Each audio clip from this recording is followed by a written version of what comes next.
Testing.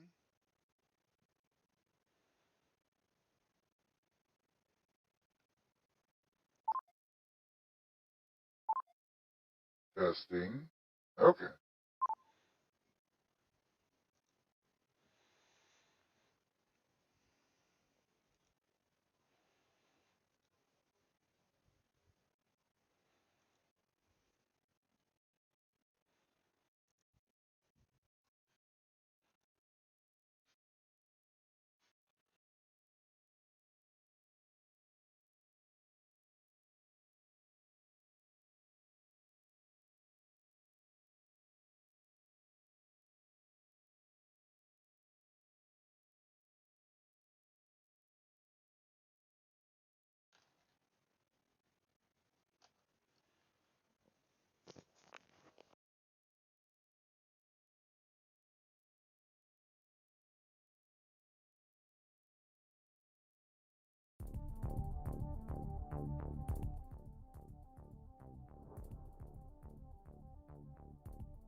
There we go.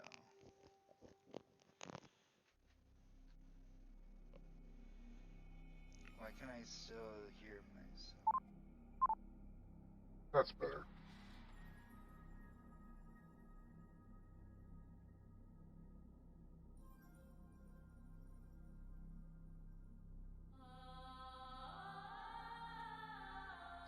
That's loud.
just waiting for people to get together right now.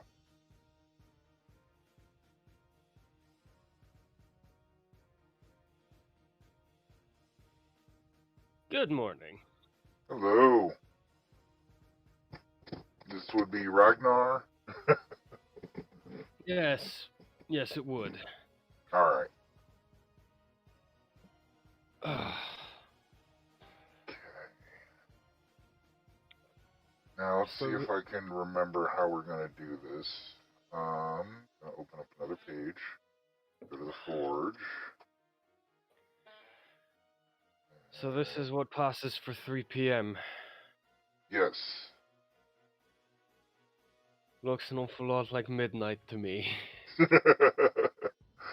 Well, I mean, if you wanna just stick with the Ponder group, that's fine. Gauther, the other wizard, isn't going to be able to play today, so he's over there with you guys. So he's going to stick with Thursdays or Saturdays, the weekend, whichever. So we still need to figure out that day and time, but we need to we'll work something out.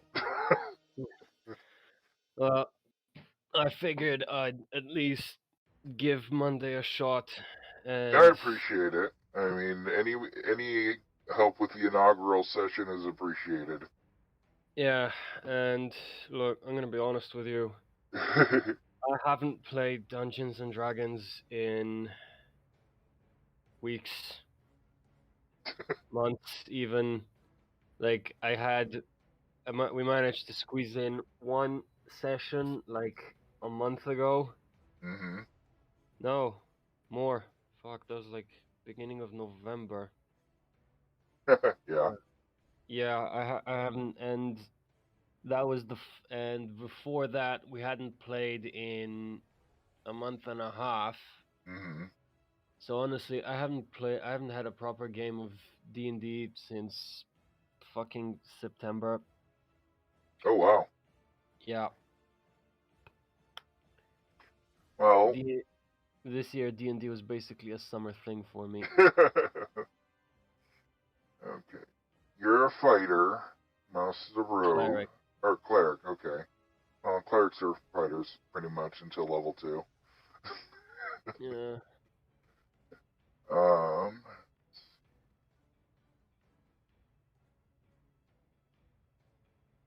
Okay.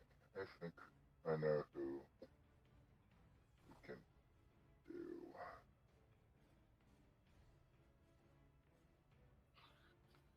Still waiting for everyone else to get here.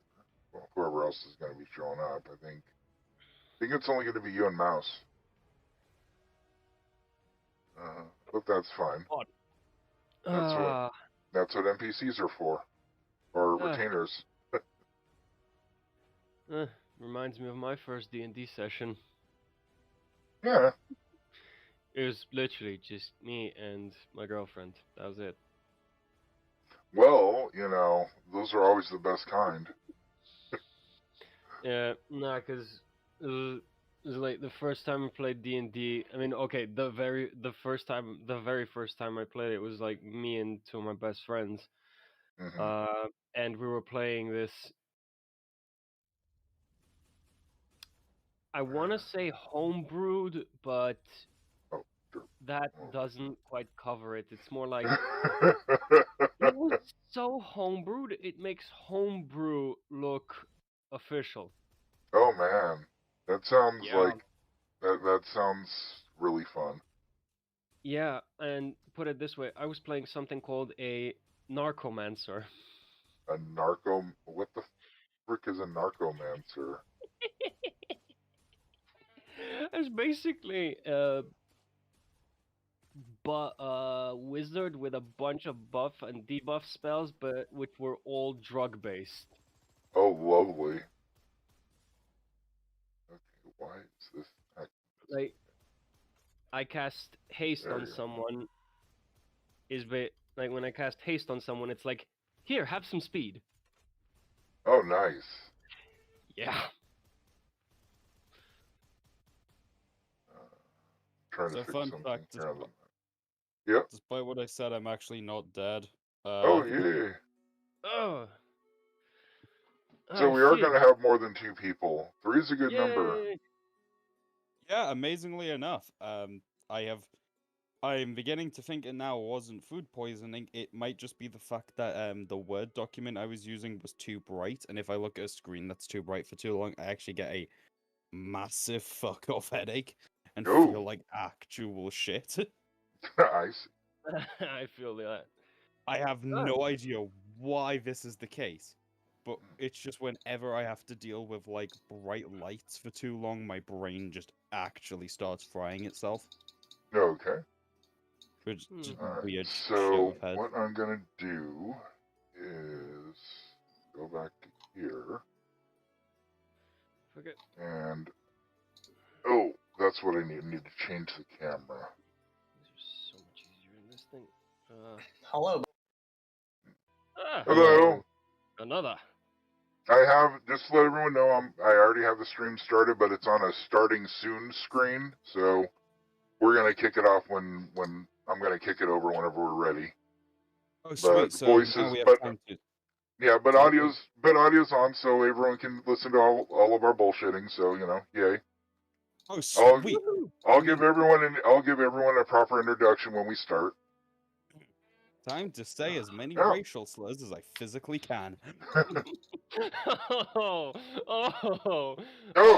we're back at the Twitch streams. Oh man. Oh god. I'm gonna say the ones that you've never heard before. Oh, surprise me. Have you ever wanted to hear what the multiple nicknames used in the Korean War? How about the occupation of Nicaragua? I have less than never I have you? less than 20 subscribers, so please don't get me Twitch banned yet, okay? Oh, buddy, you signed up the wrong people for that. Say some shit on this channel. Look, we'll be sportsmanlike about this, and we'll give you 5 minutes of Twitch fame before we get you demonetized. Okay, thank you. I'm gonna say Well, I something. mean, I don't mind being demonetized just yet because that can actually boost my ratings. But I'm when I just become saying, an like, affiliate, that's when we need to start worrying about censorships. I'm down for like demonetization, but this ain't just demonetization. This is the equivalent of political suicide. Well, no, thank you then, please. Also, do I have to click any I links? am- What's that? Where are the links? I need to click links. Oh, okay. Give me a minute, and I will send them out here. Invitation link. Yeah, no, I'm definitely thinking the sickness was from the fact that I was trying to write down. Okay, it's weird. Somebody was talking to me about Path of Exile stuff, right? Yeah. And so my attention was slowly fading because I love that friend, great friend of mine. I kind of space a little out when they start talking about Path of Exile because I don't play it. Yeah. They were talking to me a lot about like, oh, he has cool builds in Path of Exile. I was like, okay, kind of spacing out. In the main Discord channel, I put a link to the Discord or to the Forge tabletop. Sweet. But so yeah, they were talking to me about all the different builds they're gonna play and these different items that change the meta, and my brain was just slowly Yeah, because fading you out. want to listen to it, but like you can see the blackness creeping in at the corner of your vision. Yeah, and I was looking at like a bright screen because I was working on my own D&D homebrew, and I was like, okay, Yeah. I need to like name the gods more just so I have something to reference later on. Right. The idea being all the gods are like outer gods, Cthulhu Mythos style, and I want to go for like full on like Lovecraftian horror, because the idea is like somebody summoned the god of knowledge, but only for like a brief second, and it started the apocalypse, and now it's like Oh shit! Nice. and now it's like 300 years later after the apocalypse is more or less not really resolved, but the effects aren't as horrifying. Right. And you can theoretically live a normal life. All right, so real quick, Theoretically, these days. just so Yeah. I don't have to flip screens anymore. We got Ragnar in the chat. Who else? Yep. Gauther's here. Yep. It's magic user Gauther. Sexy droid, what's you? What? Oh, do you mean in game? Yes. Yeah. Oh, it's Maribri. Okay.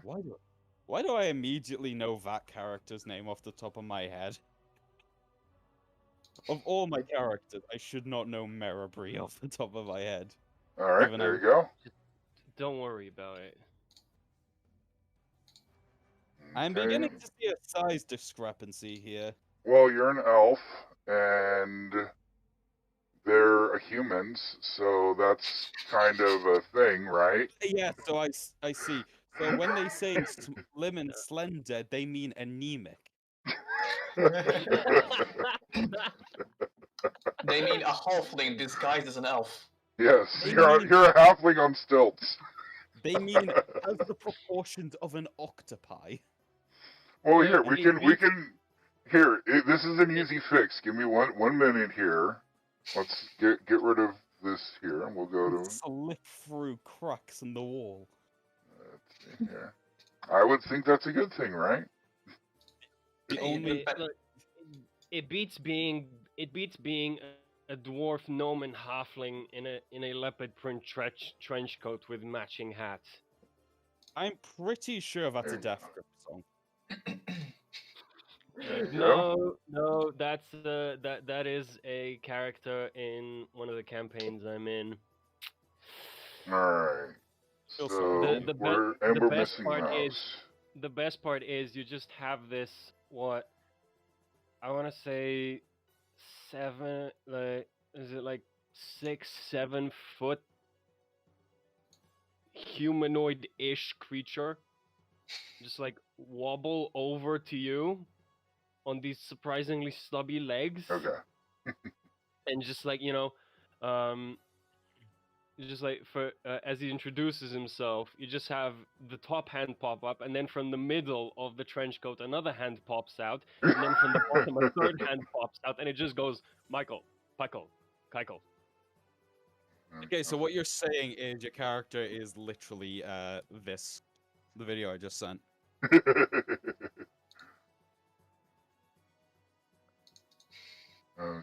Yes, but there's 3 of them.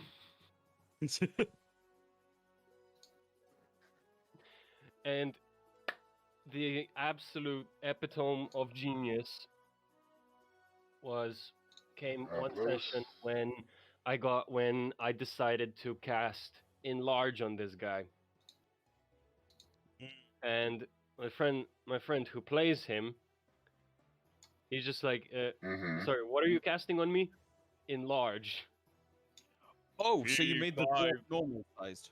No. Basically, the way it works is ridiculous game rule. It's a ridiculous one-shot setting. So basically, it's not actually 3 individuals. It's one entity. See.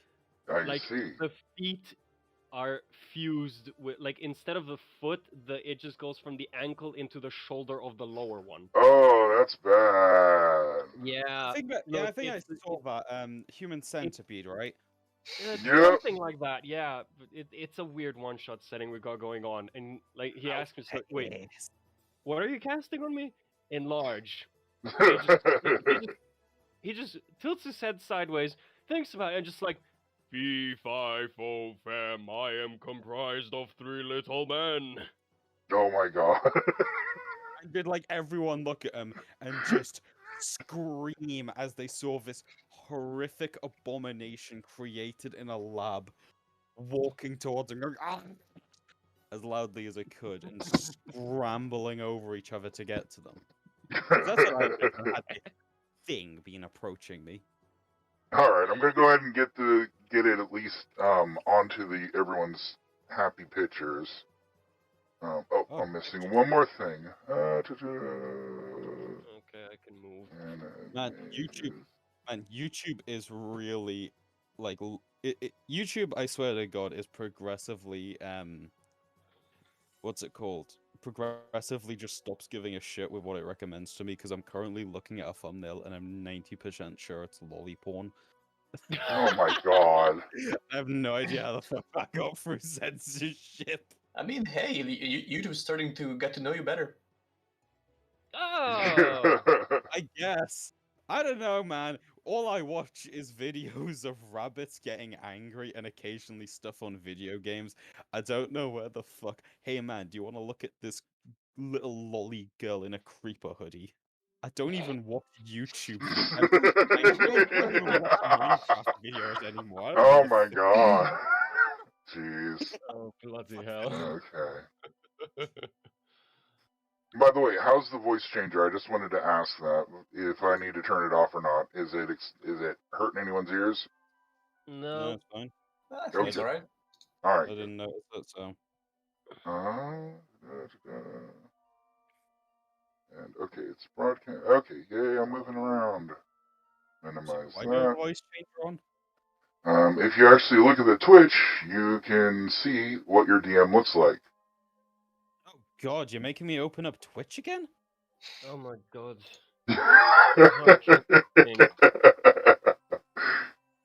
Unless you got Sorry. a time unless you got a time machine, this content is unavailable. Give me a second here. Glad to hear it's all fucking up again.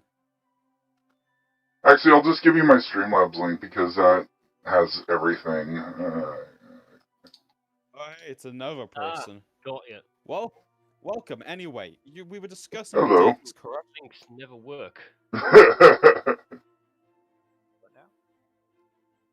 Oh my Click. god. I'm gonna click this link and I'm gonna get a kind of virus I'm never gonna recover from. Oh god, I am gonna get a virus from this. Oh, I'm just listening to everything delayed by like 2 seconds. Yes. Fuck, do I want this? Yeah, we can hear you, don't worry. Okay, good. We can hear you, we're just ignoring you. I was just checking because I've never used this headset with my laptop before. All right. Okay. Yeah. Your Just. username, sexy droid, invalid username. I have no idea how the fuck Streamlabs works. Am I gonna start learning how to use Streamlabs? No. Wait, All right. what's the Streamlab? There we go. Okay, so if I go through the link of Streamlabs to Twitch, I can watch it. If I go through the link you It sent, dies? fuck all happens. Okay. I'm not sure. Yeah. Yeah, like, I don't know, Twitch does this stupid thing where when you click a link and it says, oops, unless you have a time machine, that content is unavailable. But like, you go to the search bar, you type in the streamer, and it's like, boom, it's the exact stream that I was being linked to. That's But weird. I guess, but you know, shit's not happening for some reason. Okay. I'm sorry, I'm not sure. 1, 2, 3. Who are we missing? Mouse, do you still need the Currently, link? 50 people. All right. Mouse, do you still need the invitation link to join? I do, yes. Okay, give me a second here. Man, you know, I didn't think today would be the day I wound up on a VTuber stream. Hey, at least it isn't oh crap, what are they called? I can't even think of it now because I just want to block it from my memory. My fans. OnlyFans, yeah. Kaiju. OnlyFans, I'd make it my own No, fuck, you say that I'm above selling my feet pics. Okay, we need someone making not safe for work content of the campaign on the side for extra money. Well, I mean, gold does directly convert into experience in this game, so the more money you make, off between sessions. So what you're saying is, if I want to level up quickly, sell my character's kidney. It doesn't have to boy. be your character's kidney.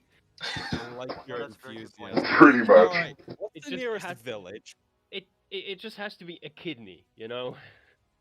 Okay, 1, I'm taking anyone's kidney if they die. And 2, what's the nearest orphanage?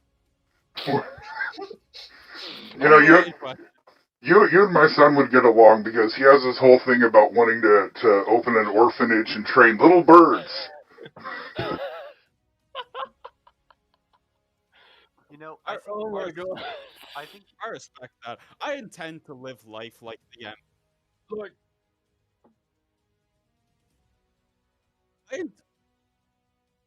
I intend to live life like the villain in The Devil's Backbone, where I slowly just where eventually I just join an orphanage, try and steal its gold, and then burn down an orphanage and get surprised when it's burning down an orphanage.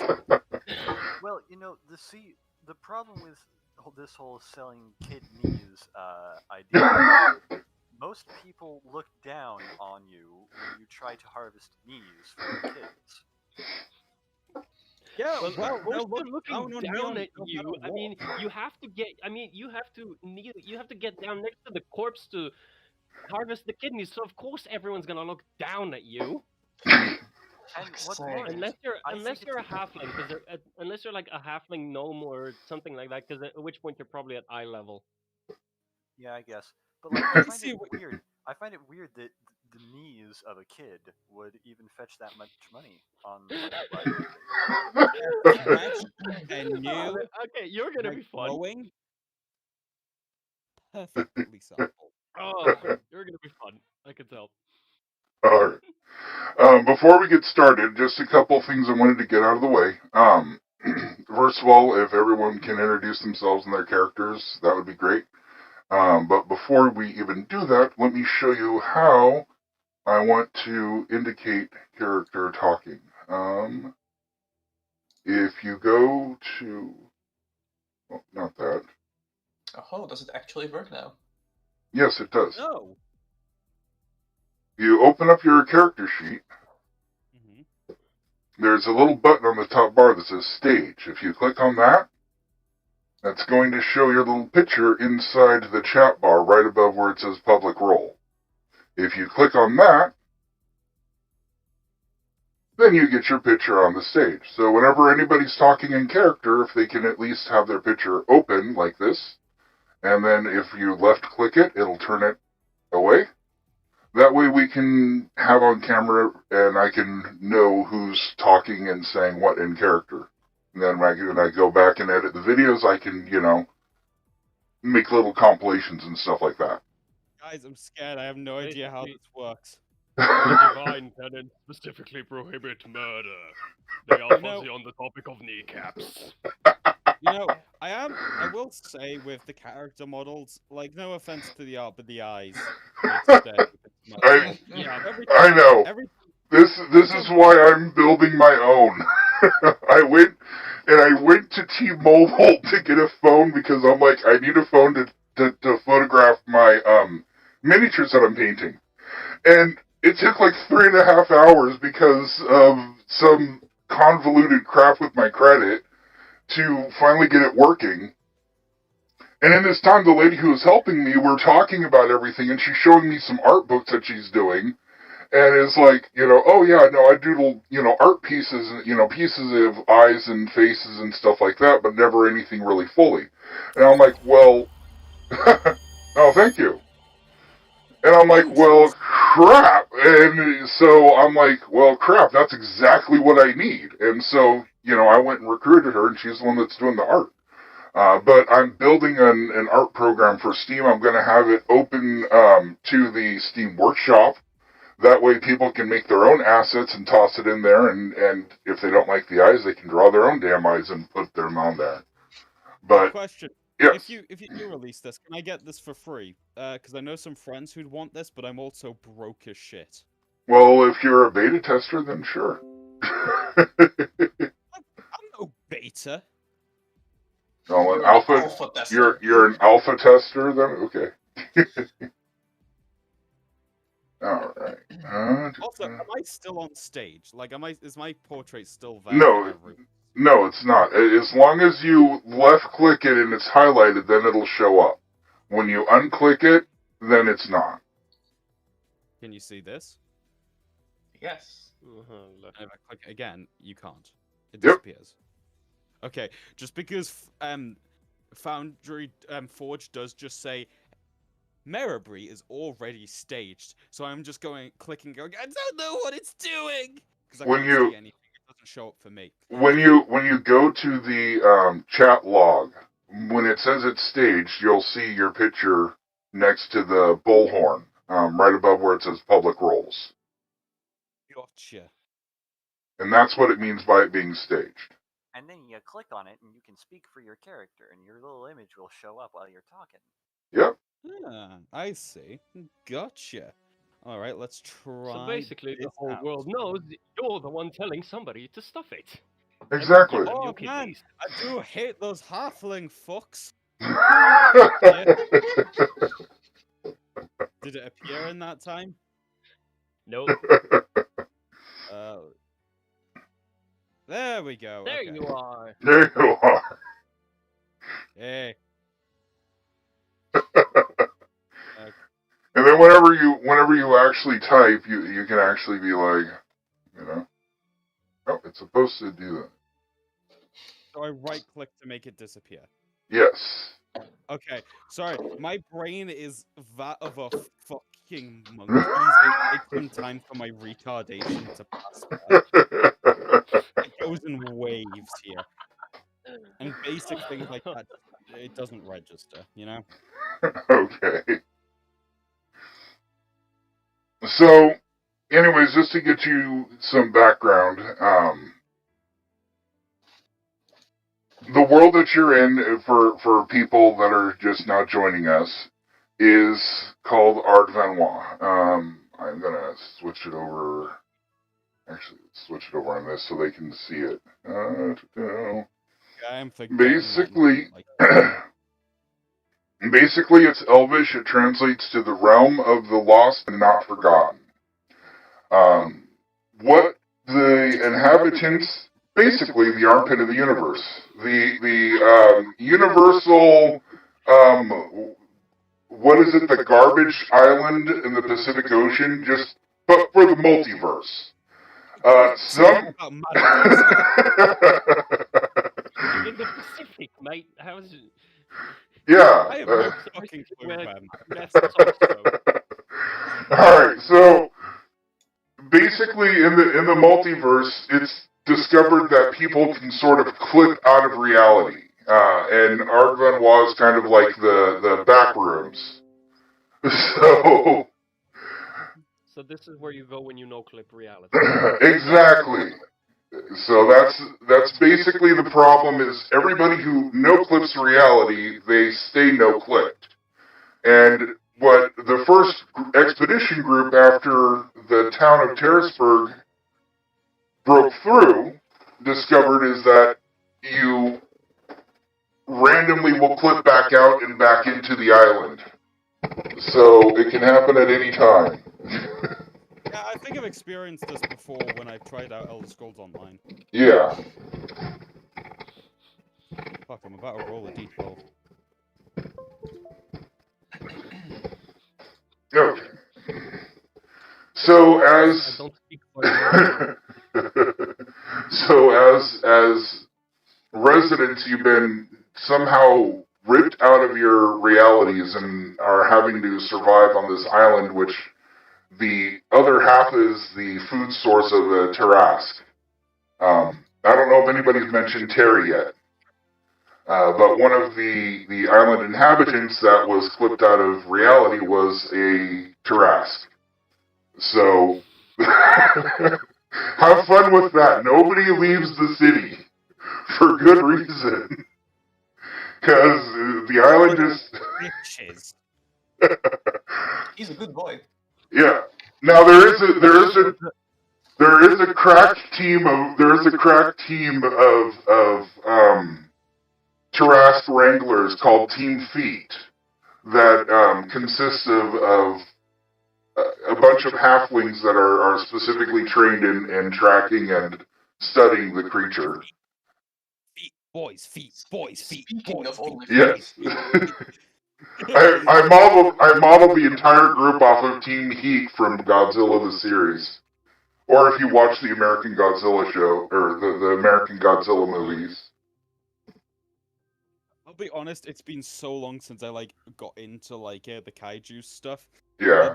That anytime somebody mentions the phrase Gojira, my immediate response is, "Oh, the metal band," which is not a good thing because I haven't listened to them in years. I don't even remember if they were any good or not. Right. So. Gojira's just whale noises. Electric guitars. Yeah. You joke, but I'm 90% sure that is the entire album of From Mars to Sirius. Thinking about it, I genuinely... What makes you think I'm joking? Wait, you forgot the drums. You forgot the... In the background, the entire fucking... Their BPM is, the same as my heart rate at times. My cat just opened my door. So, just to... I've come to offer you a deal. Just so I can show you. I fight you cannot win. It's like, please, I'll give you your food. Oh, here we go. I go here. I thought I should pull you to the scene. Oh. It's so nice to not be a DM for once, so that all this, technological kerfuckling in the background isn't my responsibility, and I don't have to be worried by sounds of where the fuck did I put that, or what's going on. Yeah, exactly. Oh, word. Yeah. So do you guys see Terrace? Now, eventually I would like to open up a third day to allow a guest DM to partake in a different realm. I do want to have people who have played Dark Sun or Spelljammers or any of those when we get into those to actually take over and be the main DM for those actual realms and those modules. I too like to shift responsibility onto people more qualified than me. So I don't DM anymore. The way that I'm designing this entire playthrough is I want to be a player too, damn it. So... Yeah, I want to hope for talent and a nice hot wife and a boyfriend. But last I checked, that ain't happening, kiddo. Only because you're telling yourself no. I'm making it happen. I out all the time, though. And cool, but I'm probably more well versed in the Forgotten Realms. I'm a Forgotten Realms lore junkie. Yeah, so the extent of my Forgotten Realms knowledge is contained to fucking oh god, now I've completely forgotten what it's called. The Luskan, thank you. Luskan. If you want, I can do several shots of whiskey and try to run a rogue trader game again. It's completely unrelated to all of these systems. I will join you in. I will join you in said absurd amount of shots of whiskey, and I will gladly partake. Well, that sounds like something for a random stream. You have a rogue trader book. Fuck no, if I did that, you think I'd be here? I'd be off in Hawaii with that money. I just use the trove.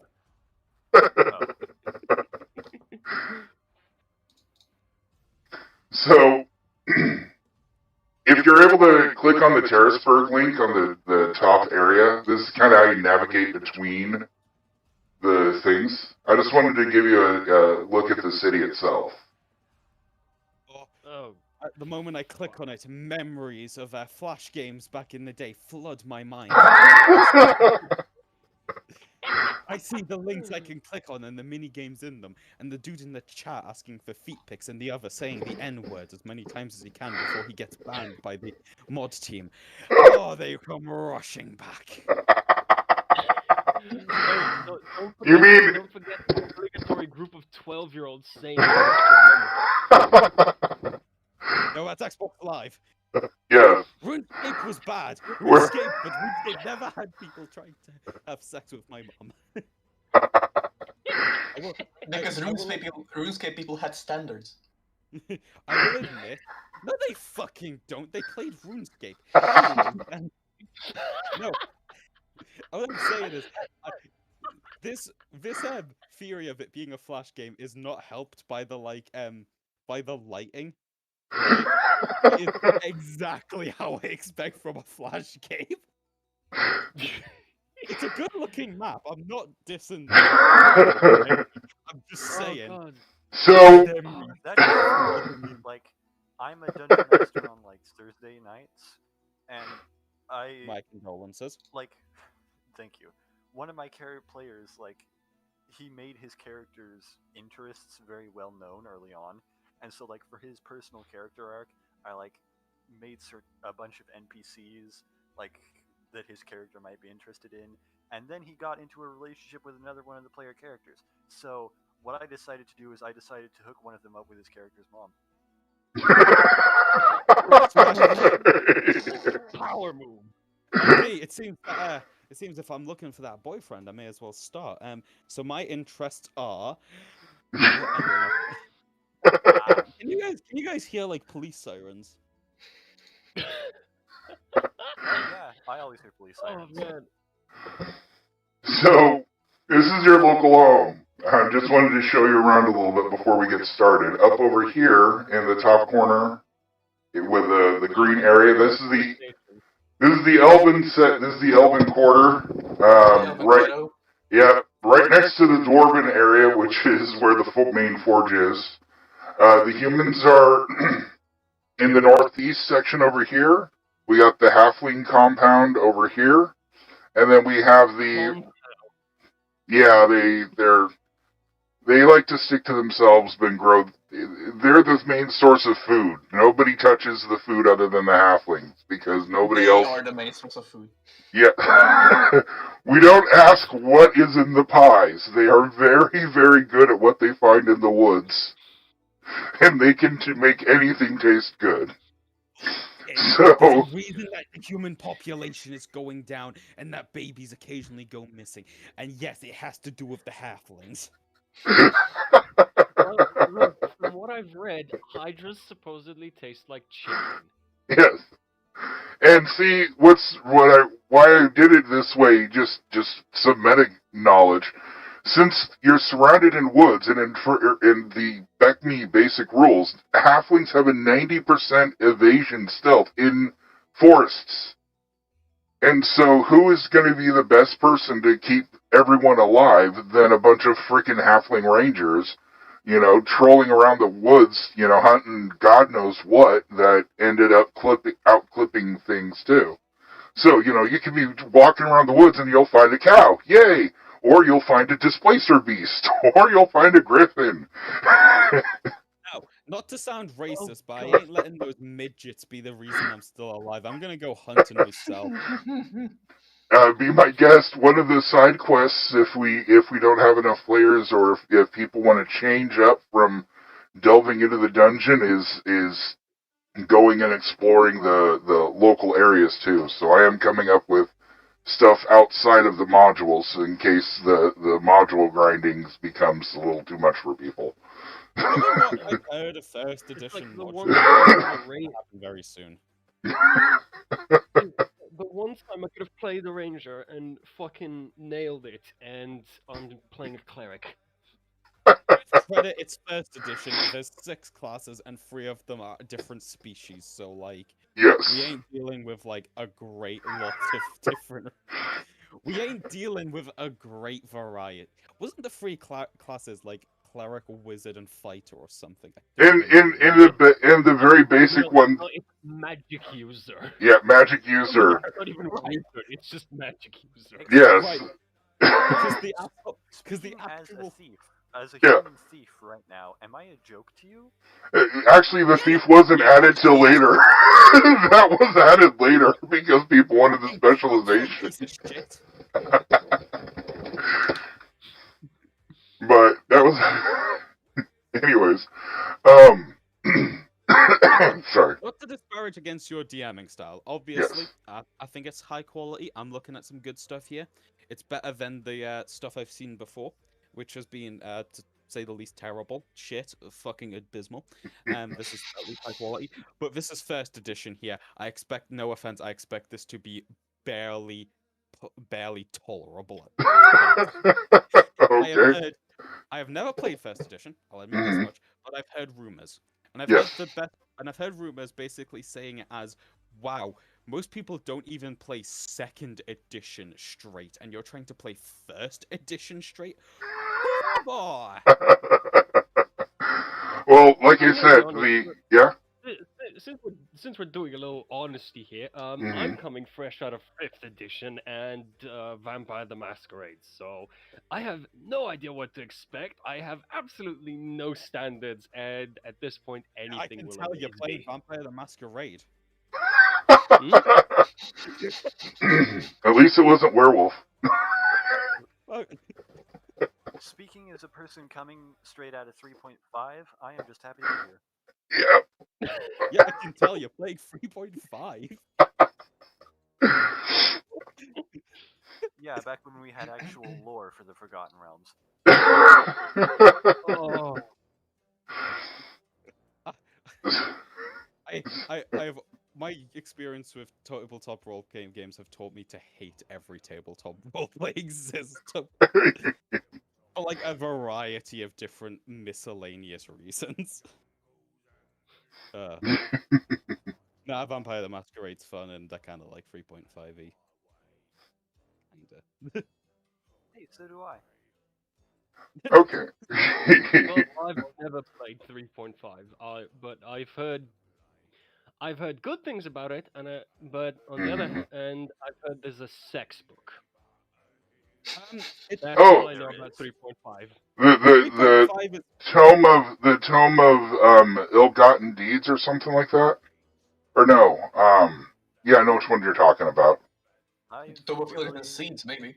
heard oh, nothing about come that. on, guys, we'll just play Fatal. It's far better. We get a measure out of butthole diameters. Apparently, you can. What? I'm sorry. Oh God! Let me teach you about Fatal. Oh, oh my God! I am. Fatal is a magical system.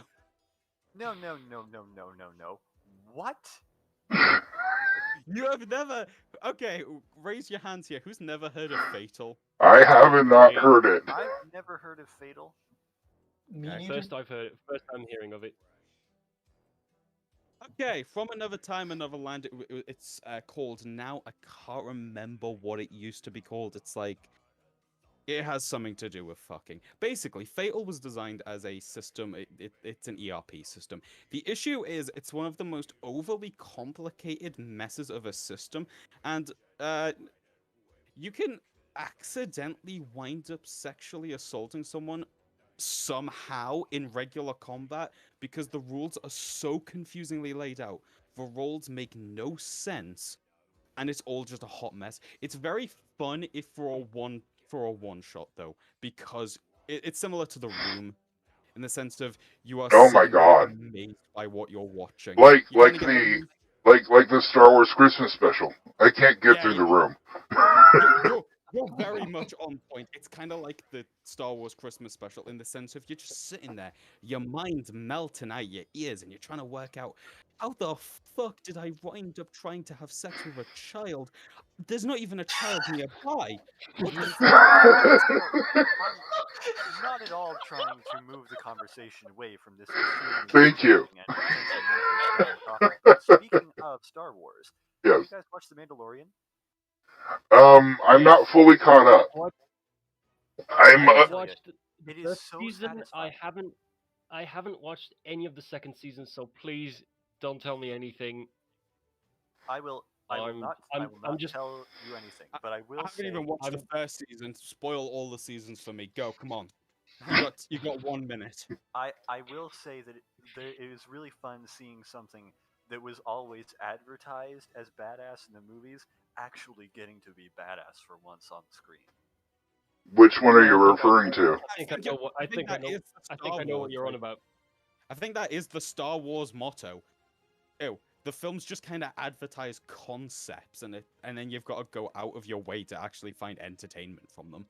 No, it's like the film That's- advertise the concepts. If you want to see the concepts actually used, you gotta watch the Clone Wars or the Mandalorian or Star Or- Wars Rebels. yeah, Rebels was great. Start getting into some weird ass games. Did Or you know the- there's Or a Doom game based on Star Wars, and it's really good? Did you guys I know did not. there's an It's really good. MMORPG out there right now called Star Wars: The Old Republic. It is the Yes. only thing that is still putting out like content and lore in the old extended universe rather than Disney's. Yeah. Oh, Yeah, I praise remember the old sun. extended universe. It was kind of like the 40k lore, only somehow more confusing and contradictory of itself. I loved it. It was great. Oh yeah, definitely. Well, okay. Oh yeah. I mean, Okay. It's okay. It's That's so definitely true of, like, the confusing. Everything post-movies contradicts era. itself. Makes perfect sense. Yep. Oh, All have right, you guys so- ever read the books? Sorry, I am. We are Mhm. completely derailing this campaign. It's not a problem. Go ahead. We haven't even started and we've derailed That, it. the train hasn't even gotten off the track, so I'm not even worried about it just yet. So Oh, come on. I'm setting I'm the letting it- explosives at the moment that this train starts going. Locomotive is going flying, bucko boy. No, All of you to after- assume I haven't done screwed everything. You ever remember? I think it was Final Destination 2 when they're on the roller coaster. It's gonna wind up like that. Well, I did not watch the Final Destination films. Oh, anyway, what I was saying is, so have you ever read the books that were released right after A New Hope? They had no expanded lore to go on. Oh, yeah. They didn't have the Splinter of the Mind's Eye. We got Splinter of the Mind's Eye, and then those Han Solo and the Lando Calrissian books. Yeah, you read all those. Yeah, they're all really fucking weird because the films immediately contradicted them because they were all written by people who've never even heard of George Lucas. Mm-hmm. And it's a Lucky them. magical experience of trying to work out where the fuck half this stuff comes from. What's even better is if you read the children's books that came out before 1991. Because 1991 is when they released Heir to the Empire, which is the expanded universe book series, and they actually got their shit together. But there was this void between 1977 and 91 where there was just no rhyme or reason to anything. Especially if you were to read the Marvel comics of the Star Wars. It's an entirely different whole lore thing of those. Oh, Yeah. oh god. Of course, like That, I've always loved the Old Republic lore. Like in Oh, the yeah. time before the movies, that's always been my favorite era. Oh, definitely. mhm. I like the whole Revan saga. Oh yeah. Oh, I should mention, I Rise don't- of the Sith Order. Revan, and then I also... don't like the Star Wars lore. Okay, well, we'll stick to D&D lore. How's that? Sure. Find the Star Wars lore. So like, a lot of the Star Wars lore I felt is just written in about 5 minutes by George Lucas, drunk off his ass, just being like, "Oh fuck, his blood's green. I don't give a shit. Oh fuck me." As he's like chugging back a 40-ounce, taking out another cigarette. He looks to his check being mailed in. Several million added to his. Like, he's just like, Jeez. fuck yeah, mate. Fuck yeah. look, I That's fair. found that I found this little video, this absolute little gem of video, which, in my opinion, absolutely summarizes Star Wars lore. It's basically a video of George Lucas showing on giving Spielberg a tour of the set, and specifically, this little video is about when Lucas shows Spielberg a model of the B-1 battle droids. It's on a little stand of its own, and the right arm is lying on the stand next to the feet, and so is the head. And he has to actually physically put it together just to show it off to Spielberg. Hey, I'll make fun of Star Wars lore. It's not 40k lore, which is a meth head down in Norfolk just going. So I've I'm- told you about the Nukrons. I'm Gods. I'm experiencing the Warhammer lore myself. I'm going through all the Dawn of War games, and oh my god, I thought StarCraft was crazy and was. Oh yeah. Oh god, Craft- oh no, no You You see man. him. The, You there's, see him. there's, There are you like see him- there's There you like go. there are basically when it comes three to core problems with sci-fi, Warhammer 40,000 lore. Basically, Warhammer has trademarked the term insane when it comes to sci-fi lore. Oh, See yeah. the It's crack. trademarked. See the It's crackhead theirs. and inject you a know what? needle Games of Workshop heroin. tried to copyright a lot more than that. Yeah.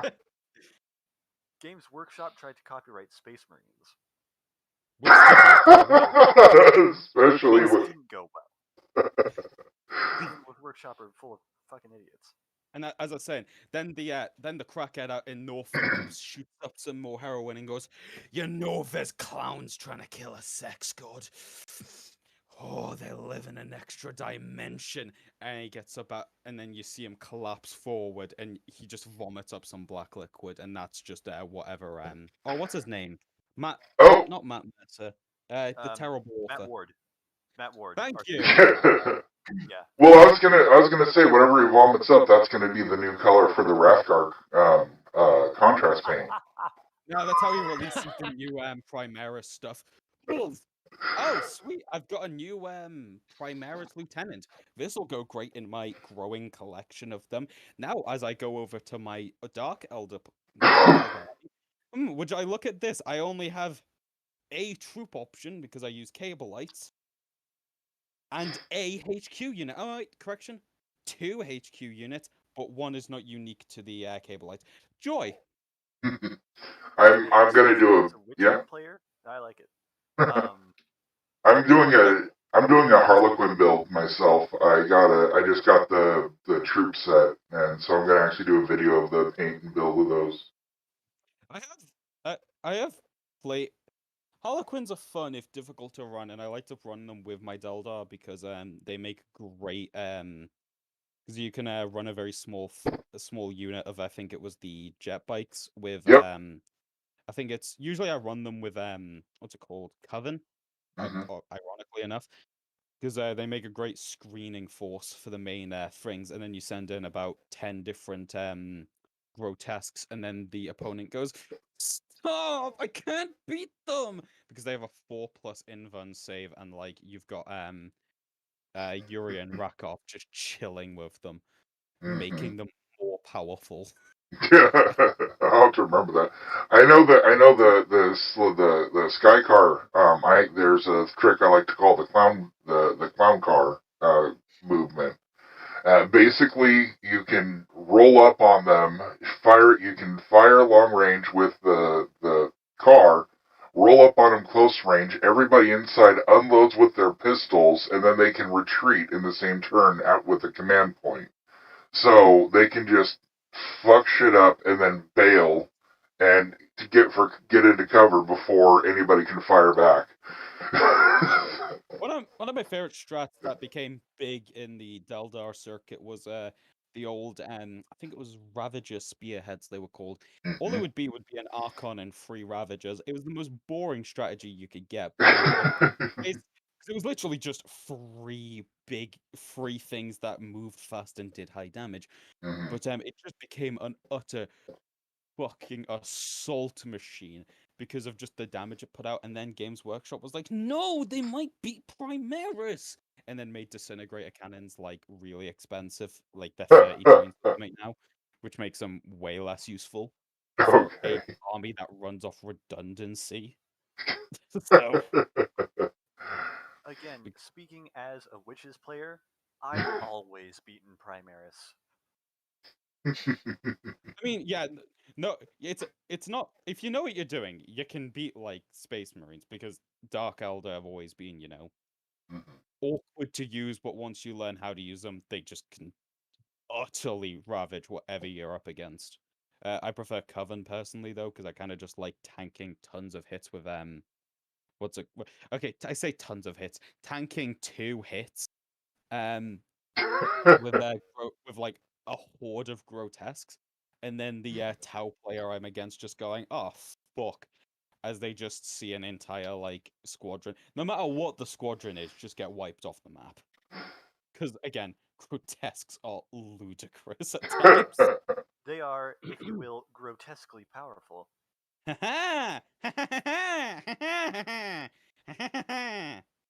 You boys clearly don't know how to run a proper war.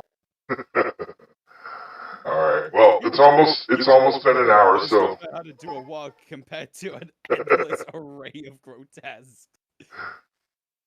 Alright, let's get this back on track now. It's almost been an hour in, so, yeah. And we haven't even come close to starting. I know. So, alright, Varying character. well, I mean, it is the first session, so I just figured let's get it all out now. If we just all go to the guild hall. Basically, your characters have decided you're going to, for whatever reason, your personal efforts are going to be towards fame and glory, basically, is what the guild promises. They're looking for people who have experience in certain talents that may or may not include violence. Very good in exploration and getting things, and possibly, good skills with diplomacy and personal relations. So, yes, diplomacy in various ways. Personally remove their hats from their body. It's a shame my character is about as likable as Barnacles. Well, they're looking for all sorts. Please, humor me. I'm curious. What is your charisma? What, my charisma? 12. Yeah, to make. That's a lot. Mine is 16. I didn't mean in terms of charisma. I mean in terms of raw personality. I have a charisma of 4. Man, sucks to be you, but I'm different. Hey, low charismas can be good, just as good. Speaking of 4, I have 4 hit points. I'm a wet poo. Man, sucks to be you, but I am not as incompetent as you, apparently. Alright. D4, I spell. So, I got, I have a 6. Eat Yes. shit, There's a whopping 6 hit points. I have 4. Alright, so... Okay, so let me get this straight. We're all a bunch of cripples who cannot withstand even a decently stiff breeze. Gotcha. Yes. Well, that's what armor's for. So. Yeah. Well, I'm good at talking down the stiff breeze, and if necessary, I can stab the stiff breeze in the back.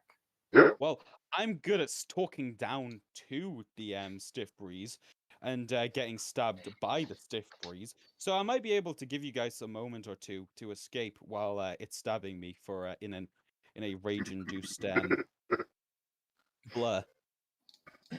I could also put up with I'm pretty sure I could hold up against a few few stabs from the stiff breeze. Well, I couldn't, but I want to die, so. Yeah, fair enough. So, anyways, this is a preferable alternative to being stabbed by a stiff breeze. You're all up in front of the guild hall to answer the ad. So you guys can go ahead and go in or do whatever you want. Talk amongst yourselves. Guild leader is inside, ready to give you your orders. Right. And since we're not doing any turns or anything until we're combat. Hall. We could just stand out here for hours, looking at its door, figuring out what our futures could hold. Or you can just go in through the window.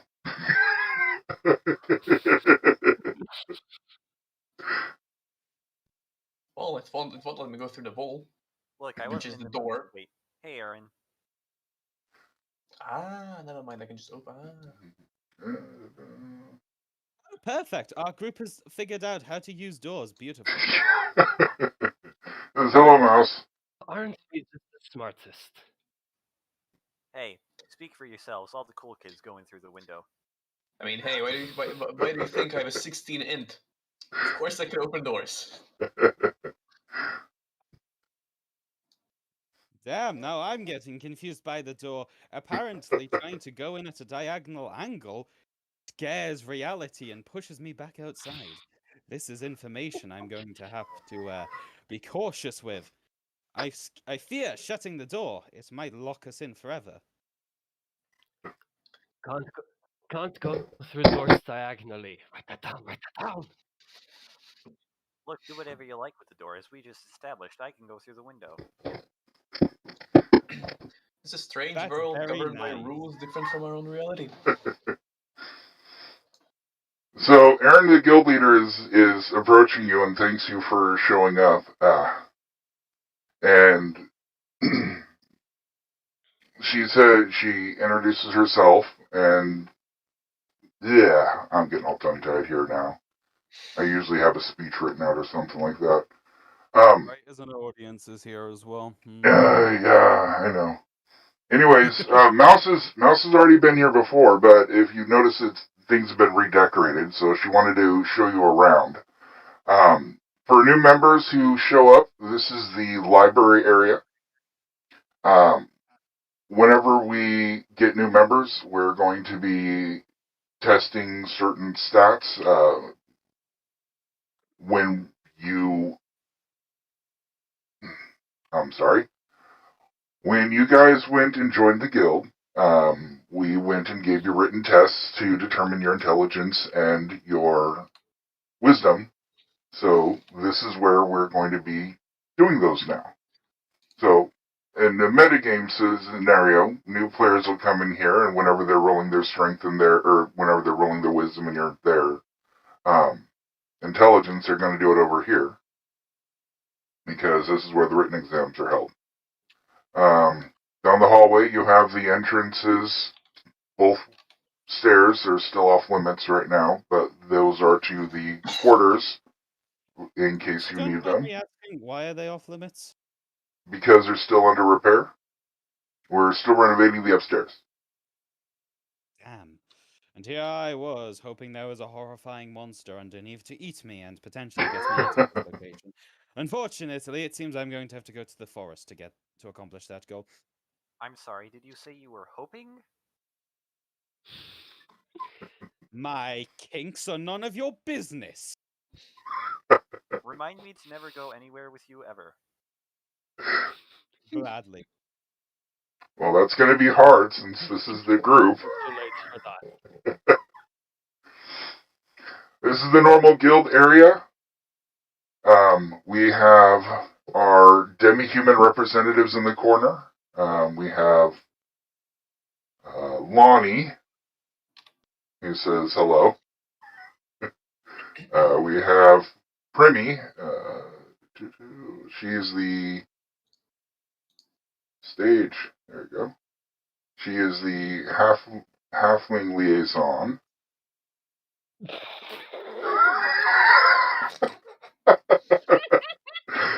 Like I said, I really, really dislike the program that I had to use.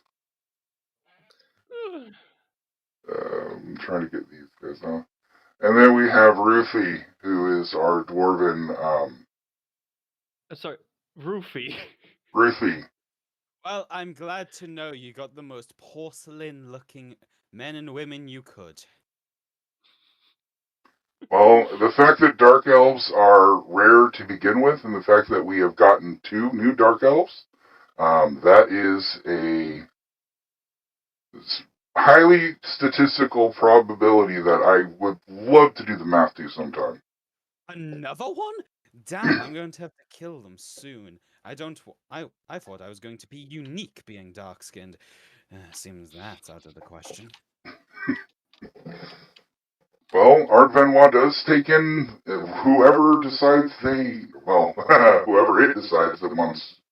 So I'm sure you'll see plenty of variations around. Wait a minute, you're saying... Are you trying to tell me that the island itself is responsible for me being here? Like it wanted me to be here? We have no idea. I mean, that's one of the theories. I mean, who knows what is really pulling people in? It could be, science from my worlds doing weird experiments, or it could be some magical demigod breaking shit. We don't know. That's kind of what we're trying to find out. I just hope it isn't actually Our just mission the is island. clear. Because if We it was must just the destroy island, the I guess island. Yeah, exactly. It'd be kind of stupid trying to stab an island. No, please, come on now. The small town size, less people to talk to. Come now, this is a blessing in disguise, no?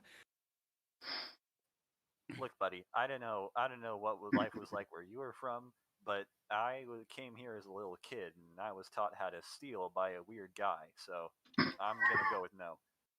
That sounds really cool and has no underlying connotations that might be disturbing.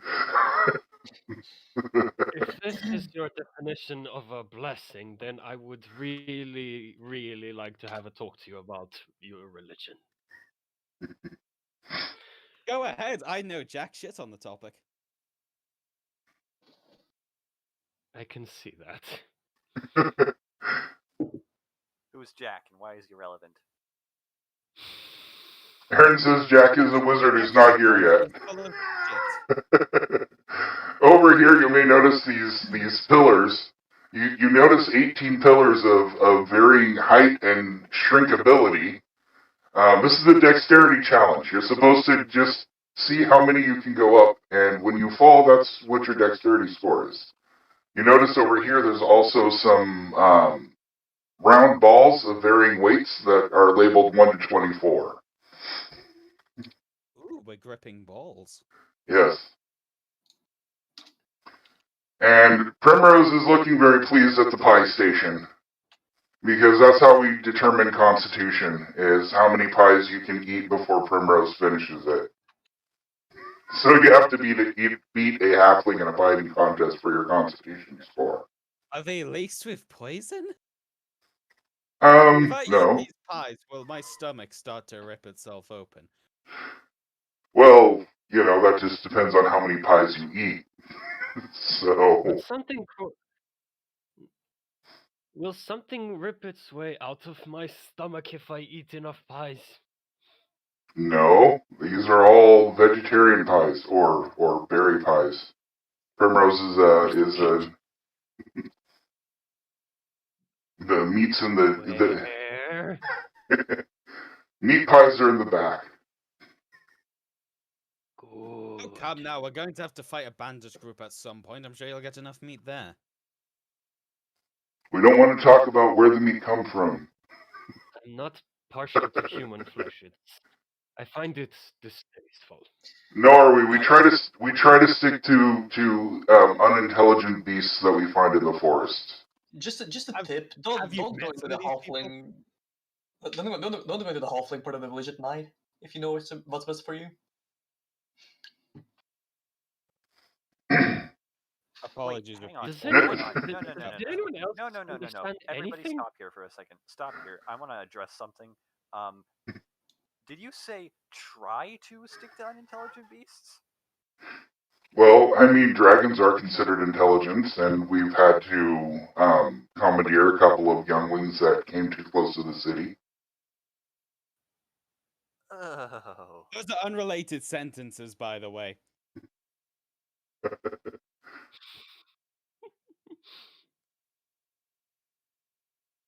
Boy. Girl. Teabag. Coffee. So uncivilized. Hello there. General Kenobi, you are a So bold wait, are the one. pies back here? Yeah, that's the kitchen area. So in the back is a full. I'm going to sneak into. And then Erin says if you're ready to get your mission, she's gonna meet you in her office.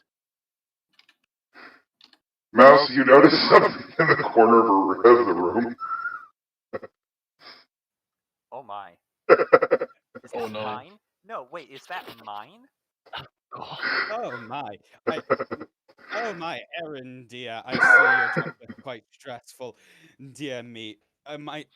Don't worry about me. I'm just going to be helping myself to the No, pile hey. as well. You Fuck keep you. your The hands only off. That's mine. That's mine. eat shit, asshole. The only way I'm getting through this day is with enough alcohol in here my body first. to shut down my major organs. So Erin just smiles and says that she's going and has someone producing your recipe. So she hands you a couple of the test bottles. And exactly what kind of a cut am I getting out of this? Ooh, I test down bottle. it immediately. Test bottle. How much ethanol do you think is in this bottle? Let's see, shall we? I drink the entire thing. How drunk does this make me? Oh, hot damn! I have a test rat. Oh, I didn't expect that. So what's the wine that you made, Mouse? That this is? Yes, the wine from the special sleepy vat. Yeah. The enchanted wine, yes. Mhm. Yes. Okay. Yeah, from where you are, there's a wine pool, and I'm sure that you'll probably find it again. So Mouse brought back some, and they've been able to recreate it using some of the wizardry there. But yeah, because of that, your cut is going to basically be that you're not going to have to pay for food and lodging outside of adventuring. So So if we take a sip of this drink and die a horrible, painful death, we know who to kill first. Great to hear. Mm-hmm. Yeah, look, buddy, if I'm gonna try to kill you, you're not gonna be able to get back up afterwards to exact revenge. That's kind of against the whole point. Bold of you to assume I'm going to stop you from trying to kill me. So I was going to say, if you die to the drink, then good luck getting revenge. Mm-hmm. So if everyone can open up their character sheet, Back from the grave. she hands everyone a scroll wrapped. She hands everyone a scroll wrapped in with a piece of parchment rolled up with a signet scroll around it. You know what I'm saying? Yeah. And when you look at the paper, it's basically your character sheet. And so she says, keep it with you. This is going to be useful for other adventurers. This is going to give you a chance to prove an official document on what your tested skills and abilities are and what your standing is with the guild. Now, because of the current nature of our situation, it's been shown that objects that are here brought to other worlds tend to fall back to us. Well, thank you, whoever liked or subscribed. I don't have my thing up, so I can't see. Anyways, things that go out of here tend to fall back here. So the goal of securing the stronghold that you're going into is to give us literally a local bank storehouse for all of the materials that we acquire in Mystara. The only thing that we really want to bring back are consumable foods that we can use to feed our people and whatever trade goods that our smiths and armorers and other artisans are going to need. So, just to point out a couple of differences, yes? Any questions before I go on? I accidentally put up my hand. Apologies for that. Not a problem. Does bring up the question. So we are fighting on the name of capitalism for once? Damn. Well, pretty much survival of everyone and to find out why the crap we keep getting pulled back here. Because we thought we were done with it whenever we made the portal to get out. And we figured whatever dimension we wound it up is better than this armpit of a universe. Debatable, but I see your motivation. And the problem that I've come across that the council has our lovely city council has so lovingly put me in charge with is simply try to establish contact with people outside of this realm and try to find a way to unstick us so we can, or re-stick us so we can actually stay outside of the realm. And so that's the secondary objective. Right now, it's to secure the stronghold that was given to us.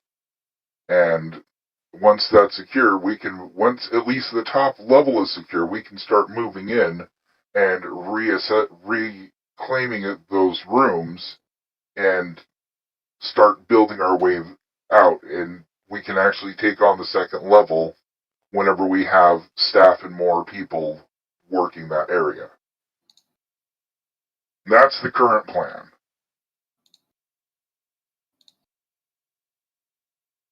Sounds complicated, full of risks, and like I'll die. I'm in. Awesome. Now, the guild signet ring that you have is a sort of failsafe, since the original expedition that Gauther and Mouse were in, we discovered a way to activate the curse in order to drop people back into our world. Now, it's a one-time use item, and it's only established if you get to, like, almost unconsciousness death. And there's a small chance it may not work. Because these are so rare and hard to make, replacing them isn't going to be out of your guild points or your gold points. It's going to be out of your explorer points, which is how you level up and how you get better perks and training and assets with our more seasoned adventurers.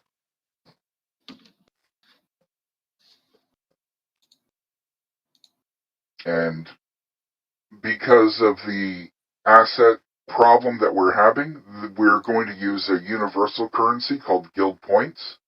We're naming it that way just to make GP the same for gold pieces and guild points. It's a 1-to-1 ratio. If you end up going to a different realm, this is going to translate on a 1-to-1 currency exchange. I believe we have somebody here from a world called Dark Sun where they use steel coins. And so it would be, we would figure out an equivalent exchange for that. So we're going to make sure that anybody venturing into another realm is going to have local currencies. The question out of character, isn't it Yes. porcelain that isn't it clay that it's made in Dark Sun? I thought it was a clay, porcelain, steel, something like that. I think it's clay because steel is metals are meant to be really valuable in Dark Sun. For reference, I'm in a Dark Sun campaign. Okay. Well, I don't. It's one that I've been wanting. I've barely even heard of Dark Sun. It's a 4th edition. It's a 4th edition system. Well, I don't know if it's second. It's a 1st edition system. Is it 1st edition? Yeah, but they re-released it into 2nd and 4th.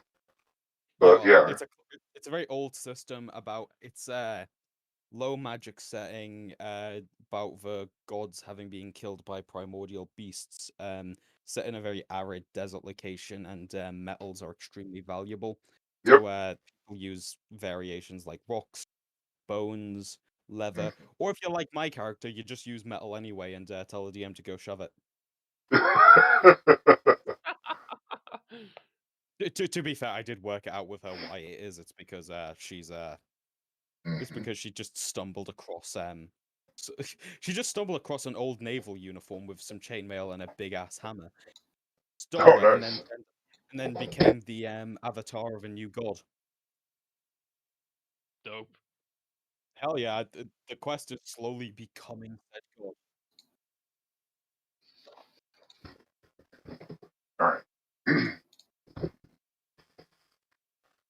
Okay, so as Mouse and Gouther can tell you, basically the place is dangerous. It's been months since we've been there, so it's probably been refilled with who knows what. So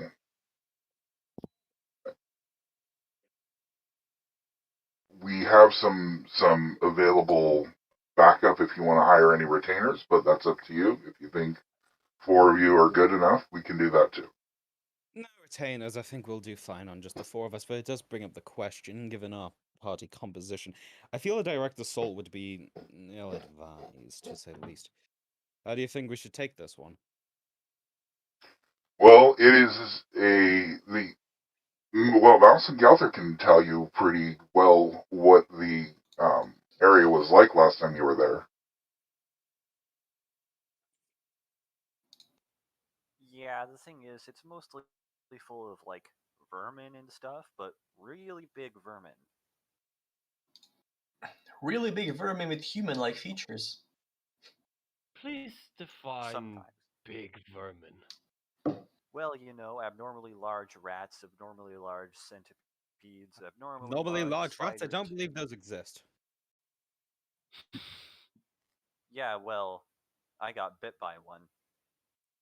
Okay, what's abnormally large here? I've seen rats.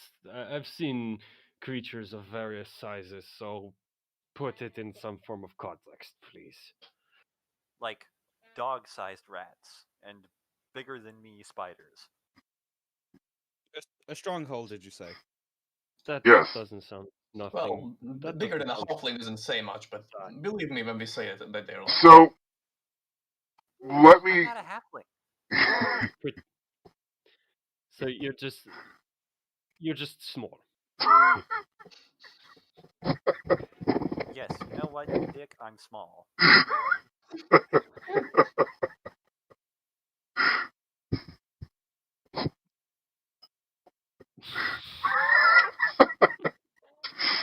So yes, this is a stronghold. Let me give you a little bit of backstory about it, since we have some new people. Let me pull it up here. Get to do a dramatic reading. Yay.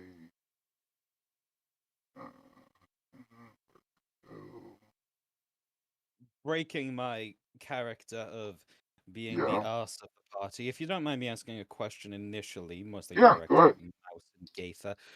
Curious, is there a large courtyard I could potentially use for the initial hit? I mean, I prefer to keep my distance in a fight, if you understand.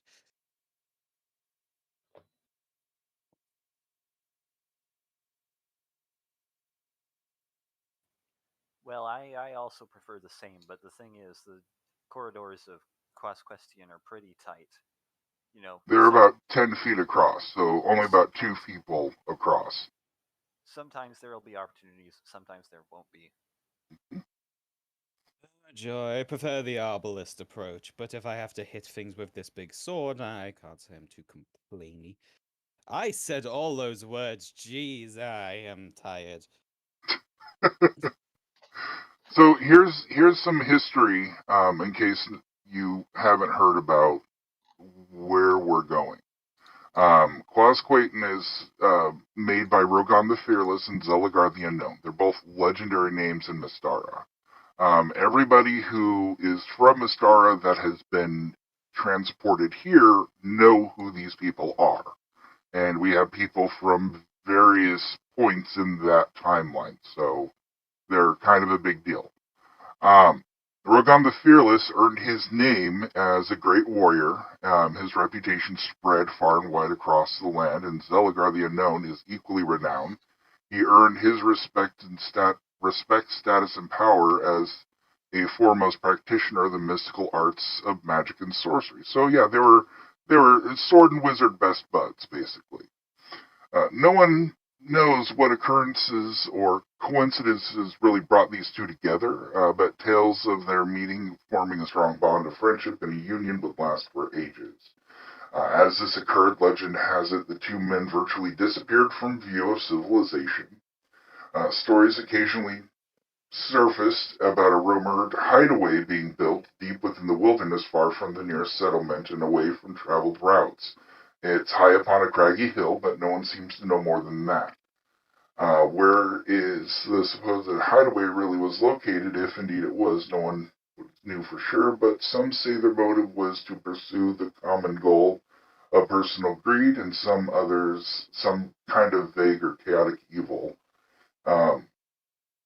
In any case, they jointly led a hermit life with but a few occasional forays into the outside world to add to their own reputations. Many years passed until one day a great barbarian invasion came in the lands of the north, threatening to engulf the entire land with savage excesses of unchecked alien horde. When things seemed darkest, Rogan the Fearless and Zelagar the Unknown made their unexpected and yet most welcome reappearance.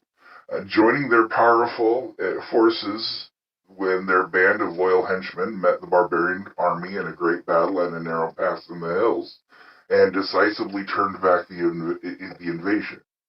Rogan slew a horde of barbarians single-handedly, and Zelagar's powerful magic put their army to flight.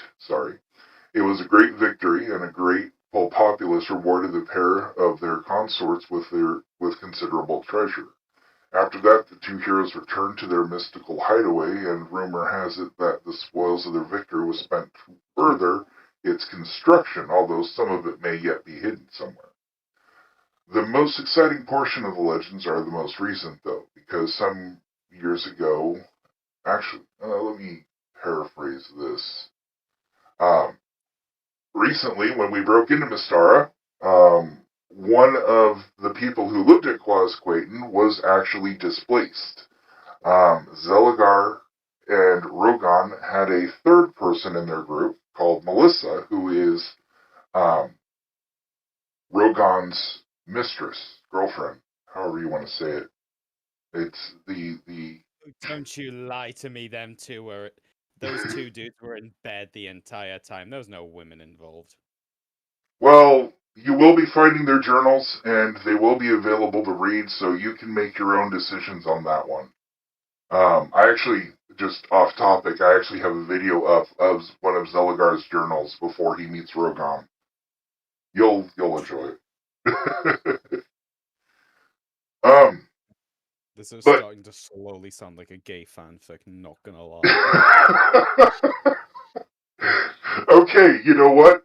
Say what you will, I'm doing this as they wrote this, and I am just interpreting what is being put out there, okay? You cannot look me dead in the eye and tell me that classic fantasy tales don't sound like the start of gay fan fiction. Okay, listen.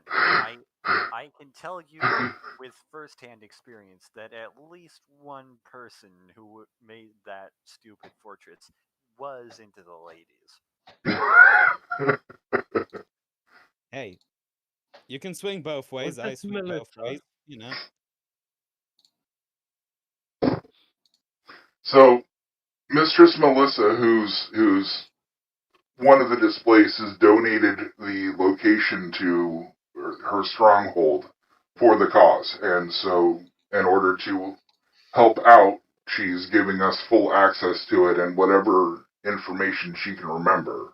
But she's been here for a while, and her memory of the place is fuzzy, and as she puts it, Zelagar has an insane look in his eye whenever he walks the halls, and so who knows what he did to those things because they're always changing whenever she walks around.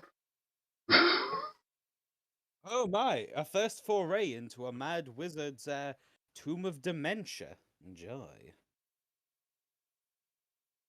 If I may, you're basically asking us to go into some ancient fortress inhabited by a mad mage, a great warrior, and he's somebody's girlfriend who told you where this fortress is. The mage and the boyfriend are dead, so that's verified by Melissa. She was there at the final battle, and she was displaced during the battle after she saw both of them fall. So we know already that the fortress is in ruins, and it's just filled with scavengers and other creatures that are just, like to live in caves and abandoned fortresses. Yes, So we've been it's Detroit before. so it's more of a cleanup operation. There's also dead things in there. Yes, and dead things. But now, seriously, we're gonna have to deal with zombies and skeletons. I haven't fought some undead in a while. It will be I look forward to it. Well, good. Then I'll let you take all of them. Oh wait! Are you all seasoned More adventurers? fun for me. Are you seasoned adventurers or something? Now, see, given your earlier talk about food, I am curious as to what exactly you mean by seasoned.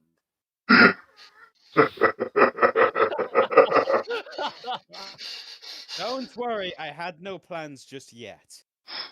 Oh, well, that's comforting. I wouldn't exactly call myself a seasoned adventurer. I've been living on the streets for years, mostly just conning people. Now I'm doing this, so I guess Oh, it's you're kinda doing better. you're doing better than me. I used to just attack caravans of people and rob whatever they had in them. That didn't end well. Dragon attacked us. Well, I have I made I've my pretty, money guarding caravans from people like you, apparently. Well, you did a shit job. I've been a smith most of my life, but ever since I got here, I had to crack a few skulls with a slingshot. Even though I'm a magic user, I think I've had the most luck when it comes to actually murdering people. But yeah, I still don't think I would be called seasoned. Okay, so correction. I mean, you all at least have some idea of what you're doing, other than me, who, I'll be honest, I'm better at killing unarmed civilians than anything else. I'm kind You're of shit at asking this. me if I know what I'm doing? A bold statement, maybe, but one that is unfortunately necessary. Look, I'm 17 years old and I'm walking into a dungeon full of giant centipedes. I don't know what I'm doing. 17? Damn, I was hoping you were legal. That's the spirit. I beg your fucking pardon? Just a joke, don't worry about it. I'll make this clear now. I drove my last group insane as well. Ignore me whenever I'm joking about. I'm usually. Don't worry, I'll take it seriously when it's actually required, Okay, but right now. I'll just make a note here that Dark Elf is a pedophile. I'm more than just a pedophile, I'm also a zoophile. Again, a joke. Please don't take any of what I say seriously. If you do, you will immediately be driven insane. All right. Oh, basically every hole is a goal. I grew up in a place where the warmest it ever was freezing. Try me. That's really cool, but unrelated to what I'm discussing. My home was of average temperature and would occasionally get chilly in the winter and a bit too hot for comfort in the summer. Oh yeah. Speaking of out of character question. Speaking of Mm-hmm. Yeah. temperatures, what's like the ambient temperature here? Um, in the realm, it's like a average 68. I mean, the thing is there's the atmosphere, the sunlight, the warmth. Every single molecule that's being produced in this realm is being outclipped from the other realities. So, yeah, the heat you're feeling is excess photons and ambient temperature that is being pulled from everywhere else. And this is like the average of averages that somehow just can support life because there's enough oxygen and other chemicals coming in there to form an atmosphere. what you're saying is, I find it. So what you're saying is, to me, it's hot. Okay. If 68 is hot to you. Are we talking Fahrenheit or talking Celsius? I forgot you're a ponder, aren't you? Celsius. Kelvin. Celsius, please. Celsius, I think that is. Sorry, I'm still stuck on the Imperial. I think it's like 30? 20? 20 No, Celsius? I think it's like 20-ish from what I It remember. says 60 minus 32 times 5 over 9 equals 20 Celsius. 68. 65 is 18 Celsius. And 70 is 21 Celsius. So, yeah, I'd say it's about 20 Celsius for you metric folk out there. Okay. Thanks. But it's just a comfortable temperature. There is wind. And so it is an ecosystem in itself, especially with the story that I'm currently working on and writing. I'm doing actual backstories, including when people arrive, the NPCs and what they've done before. All this stuff has happened, so yeah, I'm like picking up the lore. Apologies, fellas. I completely passed out for the past minute or two. What did I miss? Nothing. We're just. Seriously, I was just asking. character. What did I miss?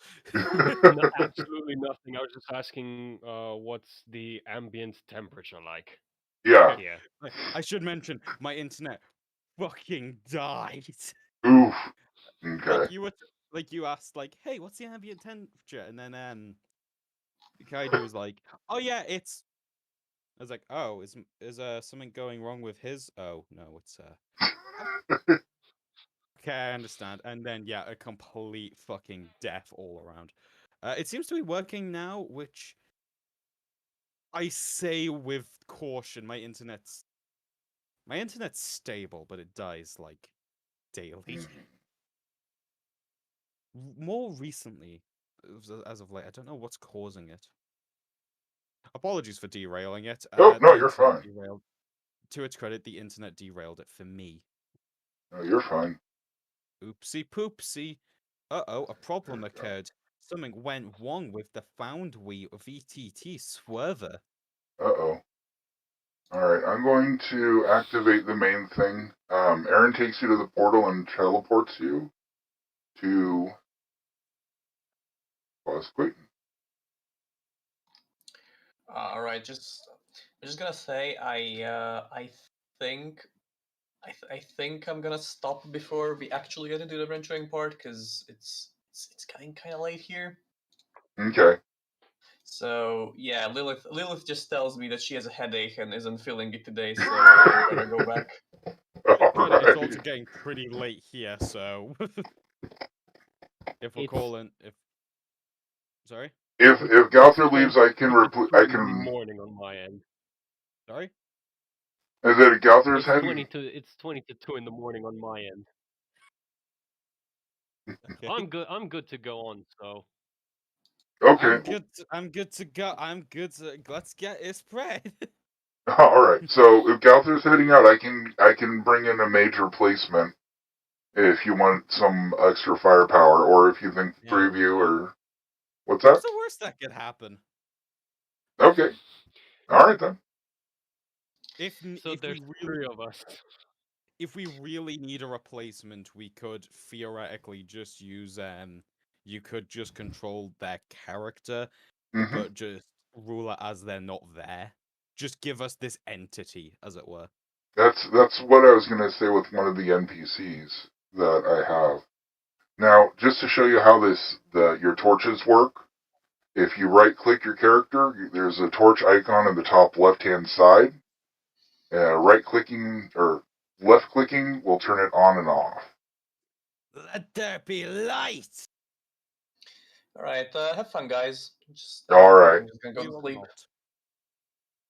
Goodbye. have a crude one. Okay. I can't rotate my character. You shift and then scroll wheel. Or is your character assigned to you? You're doing it now? Okay, yeah, I'm doing it now. Problem is, Okay. like I mentioned before, I'm on my laptop, so like Yeah. it's One going to second. be a little inaccurate, but I can work with it. Okay. I will be back in a sec. I've just got to go take a Okay. piss. Not a problem.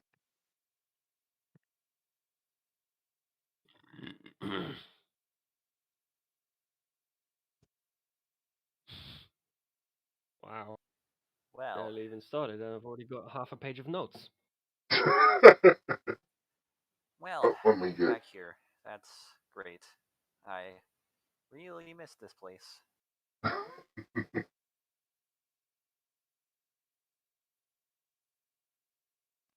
Hmm. Okay, I Looks want to like. do this. Oh, Looks, I want to do this just to see how shit works. yeah, Like go a ahead. perception check or some shit What like are that. you trying to look for? I don't know, literally any. I don't know. Let's say something moving other than us. Okay.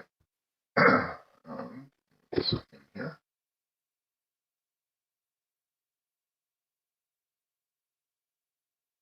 Basically, that would just be an intelligent roll. So what you would do is roll a d20, and then you roll over or roll under your intelligence. Roll under your intelligence. Yeah, that's how you do it. First edition is odd. So that's like a 50% chance. Right, because the higher your score. I rolled a 10 exactly. Okay. And your Which intelligence is is 10. exactly my intent. Yes. All right. You don't notice anything around, but you do see that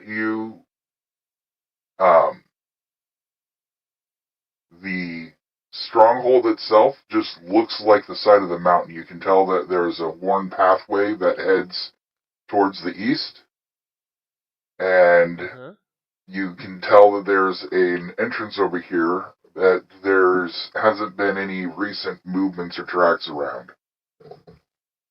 Okay. But you can see that there has been tracks and there has been movement. I hate to ask, but do you mind adding me to the map of Airwall? I thought I gave it to you. Should be able to just click over to it. Yep. You It never should gave it be to me. Quasquaton. Nope, now got it. I've got Guildhall, Terraceburg, and Zilchelt.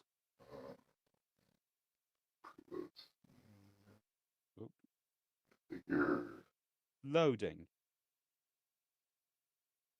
Also, you guys don't mind me being a bit more jokey with my character? No, I don't care. Oh no, go ahead. This is first edition. It's going to be a fine line between, oh my god, we're all going to die, and oh my god, this is Tattoo from Fantasy Island. What the hell? Did you move me to the new map? You are at the new map, I thought. It didn't Give me a even. sec. It gave me a loading screen. It didn't fucking move me. Oh, I know Feel how to do this. duped. Hold on. Pull to scene. There we go. There we go. Look, if it makes you feel any better, I am used to a much lower bar. Oh, Let's turn my seriousness. character around. Okay, so to turn on your torch, just right-click your character. I know how to turn There on you my go. torch, but I don't know how to turn 90 degrees. Hold down Shift and then. Mouse wheel. Yep. You spin me right round, baby, right round, like a record, baby, right round, right round. You spin me right round, baby, right round, like a record, baby, right round, right round. Right. Right round. Oh, you guys will be fun for a kaiju karaoke. Oh God.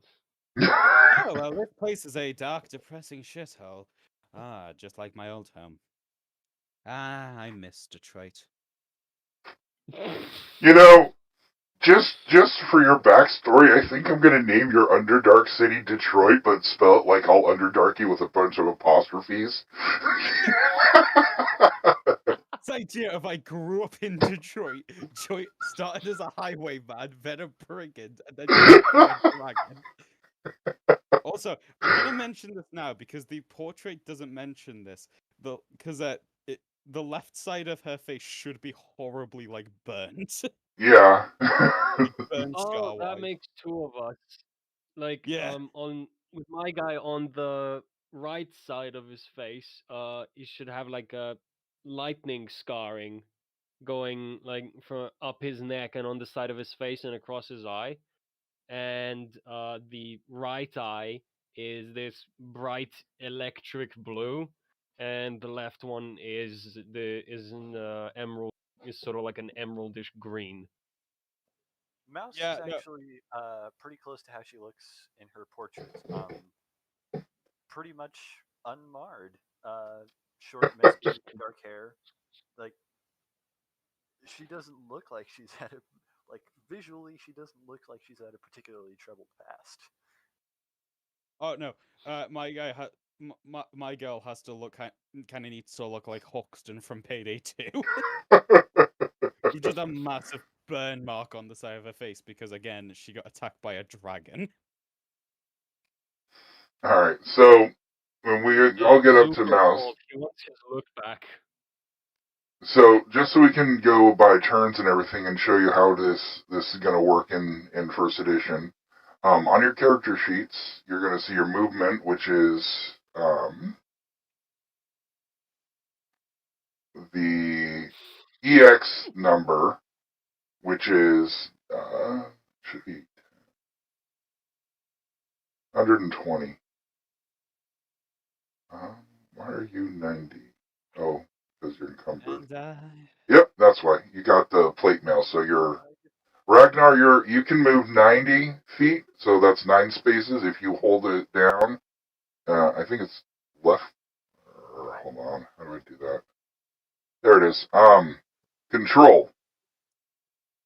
Then you can see how many inches and or feet, whatever. It shows it in parentheses, so you can move 90 of those. Everyone else who isn't encumbered can move 120. And I built this map to scale, so yeah. Mouse, are you a thief? What? You said you're a thief earlier, correct? I'm sorry, I meant to speak in character. You said you're a thief earlier, correct? A thief? Oh no, no, no, no, no, no! I'm a confidence woman. Don't Wait, let me bullshit guess. me. You're an asset relocation specialist. Yeah, yeah. I, what the hell is an asset? Damn, even the churches don't spout as much bullshit as you. Would you mind doing me a favor then? Would you mind given you're probably better at stealth than I, would you mind scouting up ahead? Ragnar, would you mind taking the front? I'll take the back. Well, I am indeed better at sneaking. Check out these fancy boots. Those are some fancy Sure, I boots. can do that. I'm better off with a crossbow anyway, so I'll take the back. For fairly obvious reasons. I'm also shit at sneaking, so again, Mouse, do me a favor and try not to get caught too easily. Try not to get caught too easily. Also, How many times big I've heard that before. big thing here. When I ask you to be a scout, this means if you come across any dangers, would you mind please reporting it? I had a member of one of my groups decide, oh, it would be great if I go ahead and just wait there, thumb deep inside my asshole, waiting for the rest of them to come here, and they get surprised when we unleash a horde of wolves on us. Whoops. No, I'm not bullshitting you. Yes, we did immediately kick him out. Okay, whatever you say, Captain Emotional Baggage. It's not emotional baggage, it's just I know incompetent lunatics.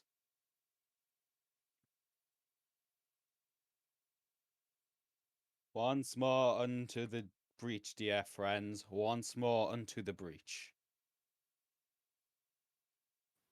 Breach? What the hell are you talking about? It's a door. It's a closed door. Suck my dick, mouse. Ew. All right, Mouse, inside. Are you gonna open or listen to the door? Listen to the door first. No, Mouse is just opening it. Okay. Nothing in there. I mean, it's the same alcoves. Use the first pair of alcoves is the guard alcoves that you seen last time. Basically, they're designed for defensive purposes to fight against intruders.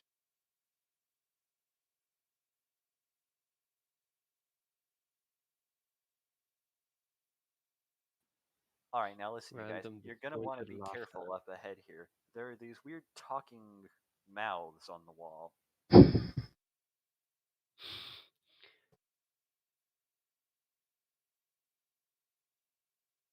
Talking mouths on the wall.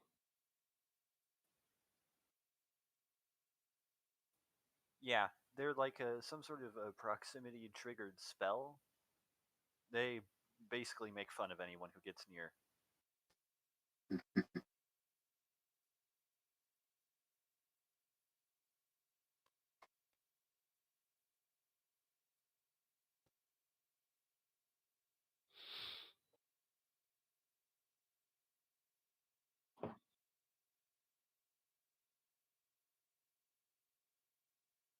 Now, let me see here.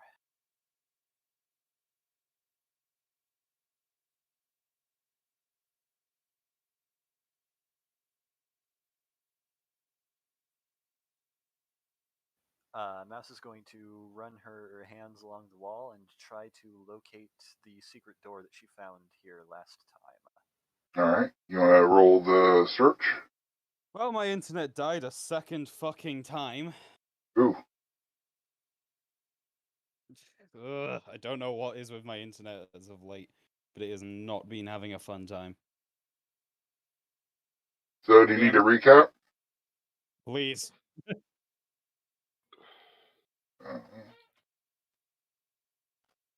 Basically, Mouse is looking for a secret door that she found last time.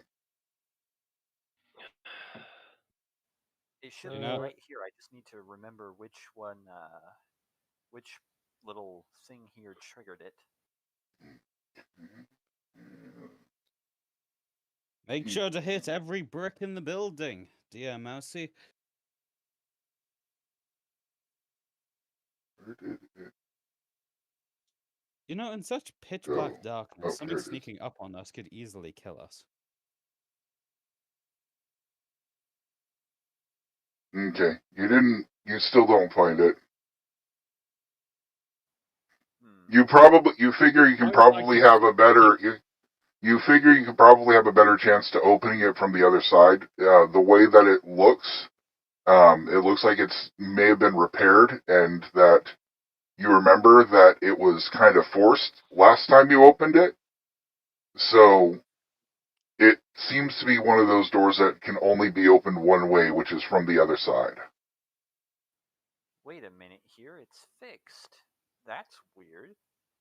Okay, we're gonna have to get to it from the other side, which unfortunately means going past those annoying mouths. You were here before. What did you encounter? I just told you, annoying mouths. Clarification, dear, please. Look, I told you about the... Apparently they insult you if you get near them. Yeah, Oh, the magic... the that. proximity-triggered magic mouths on the alcoves just ahead of us. Alright, you're right. Joy. Can you hold on a second? You're right up there. So just pause for a second here while I get this. Alright. I get to have some fun. Um, Why do I feel like I'm on a completely different... Why was my model, like, slightly off on the grid? I don't know. What the fuck? Why is my model not locked to the grid? I don't have the grid turned on because I'm using Okay. the drag to move to measure stuff. Okay. All I right. was gonna say, like, why am I just the one person not locking to a grid? As I know my computer's being weird. it's okay. So Guys, as you guys move forward, sorry, didn't mean to move your mouse. Mouse kind of points to the wall. Let me get this. There we go. And mouth disappears out of nowhere and shouts at you. I am losing all of my notes. Here we go. not to take our attention It away goes. from the magic mouth. Yeah. Not to take our attention away from the magic mouth saying very colorful things about our faces, but do you guys see the spider legs moving in slowly from the darkness?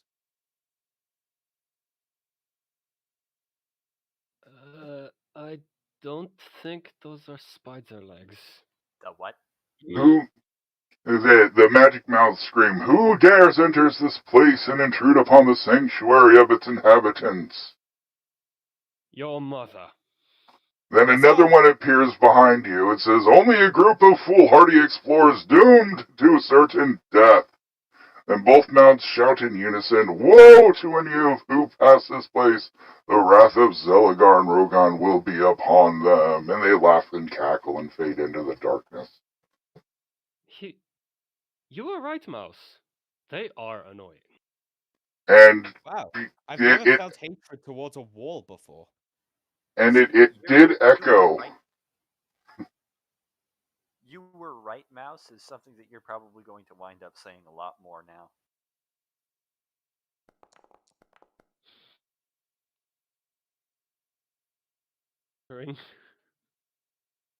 See them. You're a very optimistic one, aren't you? Oh, why did it? Okay. Okay, but yeah, that's the end of the encounter. Well, you know, there's something my old man always told me. Always look on the bright side of life. Oh, Mouse, you also notice the rod your friend hammered into the one mouth is gone too. Guys, I'm still seeing the giant spider legs. Well, I'm gonna get a better look at that. That's a dead man. You see, there's a few of them. So let's not go down death hall. Okay, all these hallways have dead bodies. Yeah. Look, hey, whoa, hang on a second there, bud.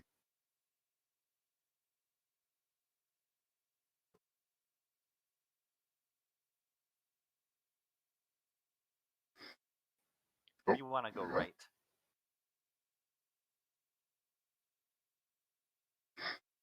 But there's doors behind me. Yeah, I'm aware there's doors behind you, but we want to go right. But I could die if I open those doors. Yeah, I'm aware that you could die if you open those doors, but we want to go right. Cowards. Alright. Lead on, Mouse. Lead the charge. Well, charge is a bit of an overstatement, but come along then. Lead our foray into this shithole. Yeah, that's a little better.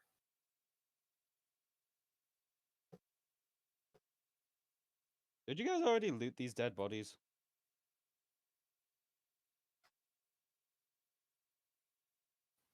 You know something? I honestly don't know exactly. See, these were found during the very first expedition, which is not something I was part of. Gonna check them for gold? You want to check them? I'm gonna give this body a little once over. The one you're at, Ragnar, was it? Okay. Yeah. So don't go moving. Okay, everyone just kind of stay still while Ragnar's doing his thing. Let's see here. It's a human berserker fighter. he looks to be a guard because some of his some of the matching, yeah, some of the symbols on it matches the other one up here. So they both look like the same unit. The other groups looks to be more raggedy patchwork, like adventurers type stuff.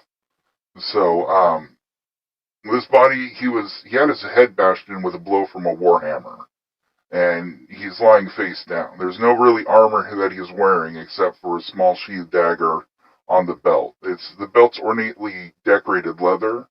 It looks like it might be worth something, but it's covered in blood, and it just ruins the appearance of it. But the only thing he's wearing that you'd see of value is a belt with a hilt or with a dagger sheath attached to it that's like covered in blood.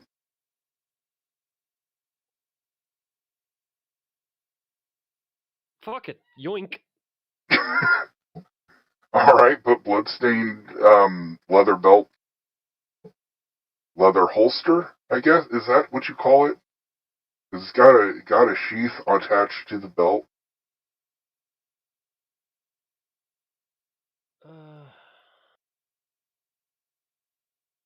So wait, bloodstained sheath with dagger, correct? Yes. Okay. And if you want to just open up do you have a dagger in your inventory? I do not. All right, Can I just add one? If you go to the item directory and just type in dagger, drag it over to your character, and it'll be in your sheet. Mm-hmm.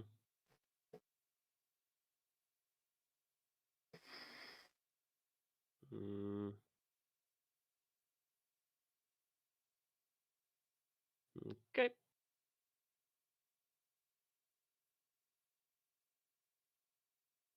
That's done. Okay.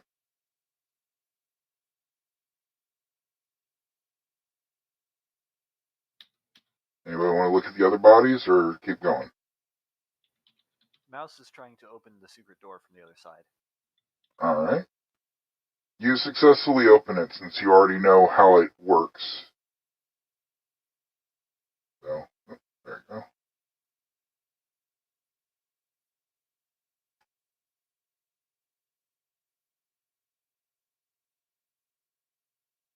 And Now, something you can do in fifth edition or in first edition. Jeez. You can use your tools creatively. Like, for example, the hammer and spike you can actually use to secure and hold open doors.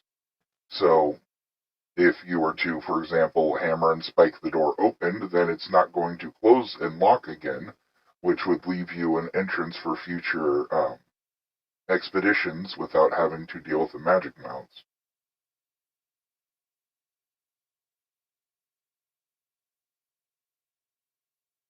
So, just an example of gameplay.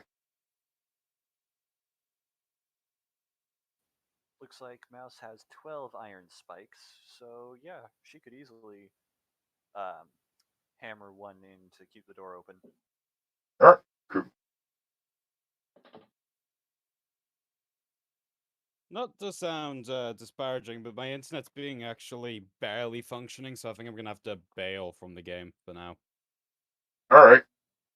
It's simply for the fact that this is the third time in like the hour that my internet's gone down, so yeah, Okay. it's not exactly staying stable. So unfortunately, I'm actually gonna have to drop out. So later, y'all. Alright Nice, then. nice being around. fun. Quite fun. Just good lord, I need to figure out what the fuck's going on with this thing. Alright then. Yeah. Bye. Best Bye. crude one. Alright, so you see the curse activate and she disappears. Okay, well that was weird. There you go. Does this happen normally? Oh shit. Does this happen normally? You know, you'd be surprised. Surprise me. So you guys want me to send a couple replacements Or you want to keep going, or did you want to just retreat back and try to call it? Well, I'd like to explore at least one room. Well, yeah. Yeah, I'm down for exploring. So maybe send a couple of people along? Okay. Yeah. Healer? Okay, so you want a healer and a... Yeah, I don't have my spell. I don't have spells yet. I don't have healing spells yet. So that support would be nice. Okay. Let me see who actually is level. Ragnar is a warrior, right? Cleric. But level 1. Oh. Yeah, level 1 cleric. Okay. So I'm going to send you Wilbur the Silent. He's level 2. He can actually heal. But he has taken a vow of well, he doesn't talk. Silence. Yeah.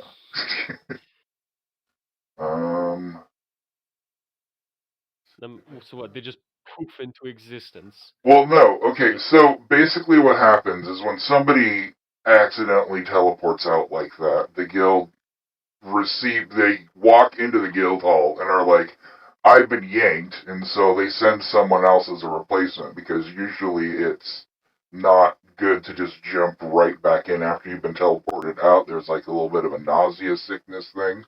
So, and afterwards they're just like, alright, someone needs to go in.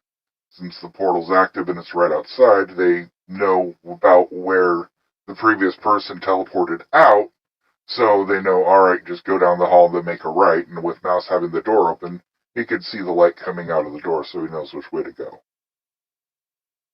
So you want one more, or do you think a level 2 cleric would be good enough support? Mm. Well, if we do wind up getting experience for this, the more support we have, the less experience we get. But also the more support we have, the higher our likelihood of survival. So I'll leave it up to you, Ragnar.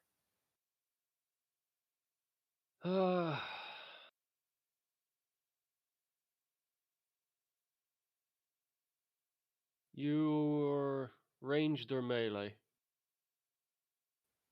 I'm better at ranged than I am at melee, and quite frankly, if I'm in melee, I definitely want to be behind whoever I'm attacking. Fair. No, I think this should be fine. What Okay. could possibly go wrong? Alright. Accidentally stumbles into a beholder lair. I wouldn't do a beholder on your first run. Aww.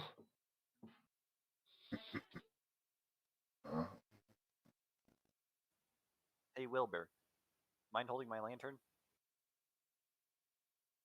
Yeah. Boy. Give me a second here. I'm trying to actually get him turned on. Oh yeah, that's not so bad. Does he have a light? No. Isn't he lighting up? There we go. He's gone.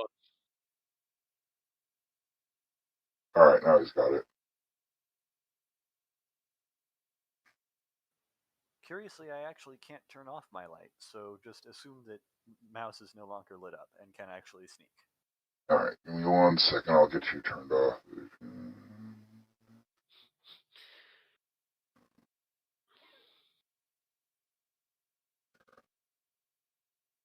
Actually, zeros, not points. There you go.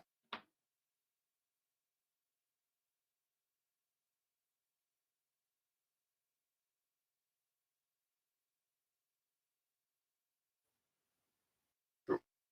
I have both selected. Need to do that.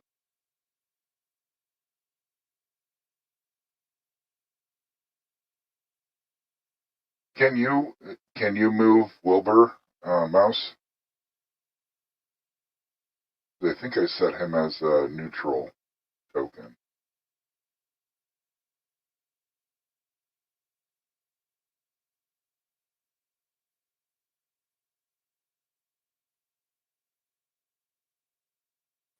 No, I cannot. Okay. Me I neither. know what I'll do.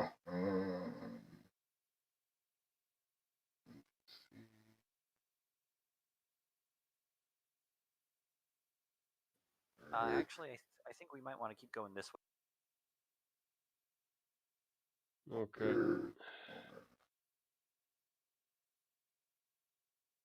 All right. Now try moving them.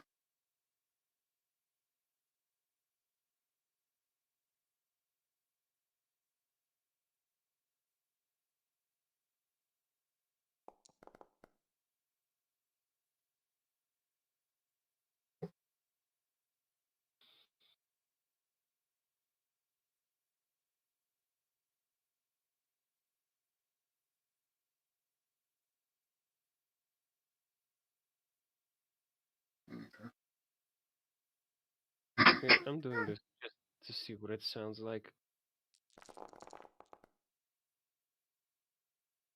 Okay. Eh. So I was expecting something a little more. Okay. We've got a door up here.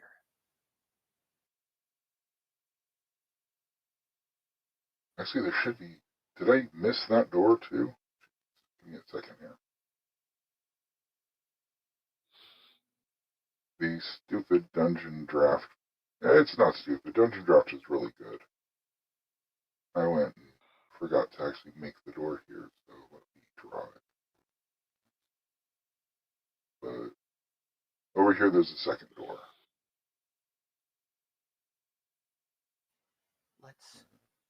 I'm gonna take a listen at this door just here. See what I can hear. You do that.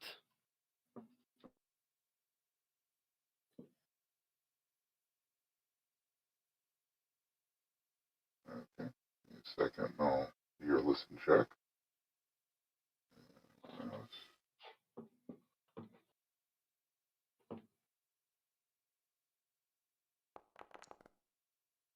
All right. You don't hear anything, but you're pretty sure that there's nothing behind the door. Okay, can I do find trap? Yeah, you can. While he's doing that, can I do a little perception? What are you looking for? Anything that's literally Okay. anything other than us. Oh, nice. You don't. Let's see. You notice water on the floor, and it leads towards the door that Mouse is checking out. But it looks like somebody tracked water through here, and it looks pretty recent. As in the water came from where we came from, or it's coming from the door?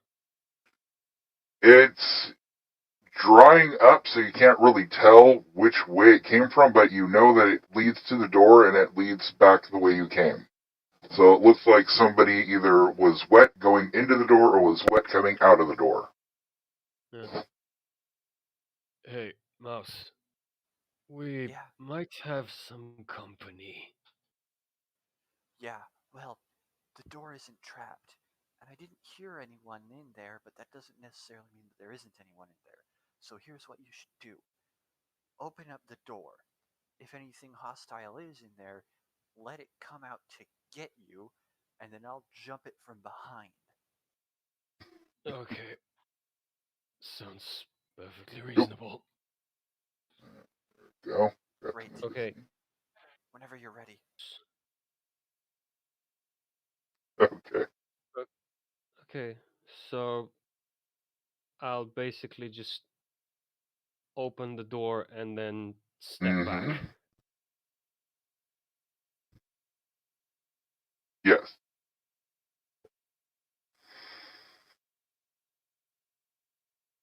You should be able to click the door to open it, right?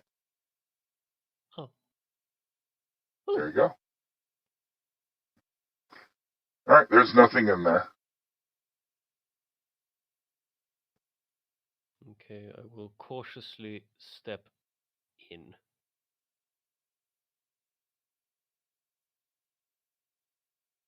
Oh shit.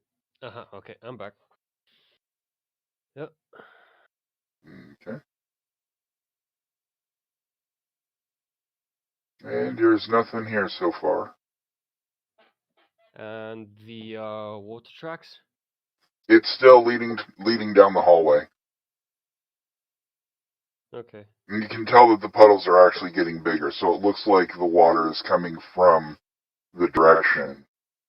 And it looks like it goes back and forth. So Hey, I lost sight of our cleric companion because he's not actually emitting any light. Could you drag him up into the hallway? Give me a second here. There he is. There you go. Thank you. Yep, not a problem. And let's see.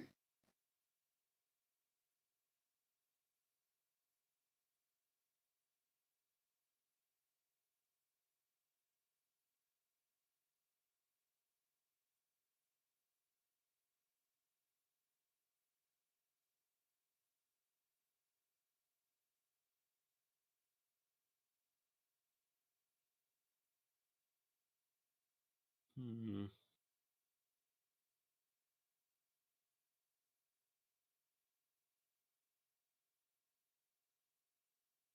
Yeah, there's still nothing there, but you still see the water.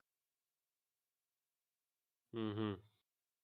And it's becoming more and more moist. Yes. Lovely. And again, it didn't pick up this door. So I'm putting in a door. Oh.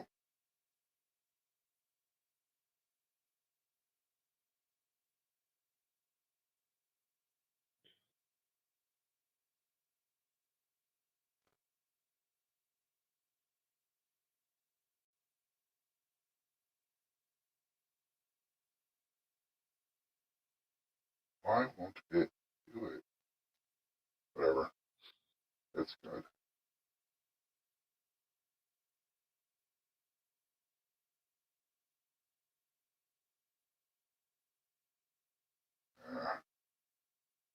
I'm sorry, All give me a good? moment.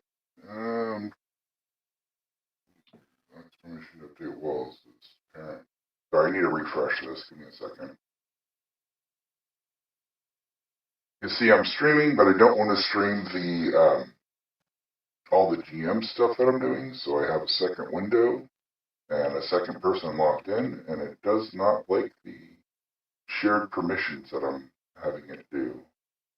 I'm going to have to downgrade it to less than an assistant in order to keep it from conflicting with things.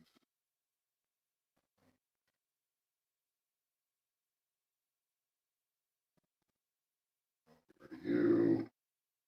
Move you over here.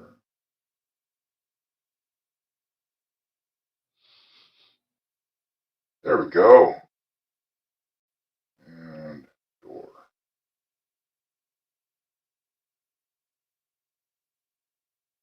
I'll update the map later. Alright. We can go now. There's a door at the end of the hall here. Okay. Another door. And the And water there's, continues. yep, and there's more water. Fuck. I need to get used to this.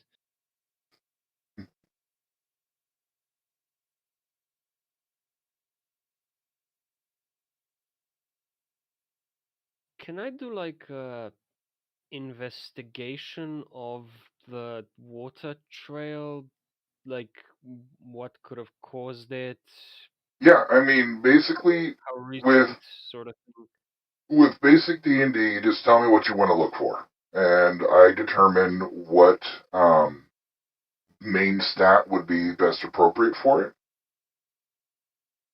You don't hear anything. So,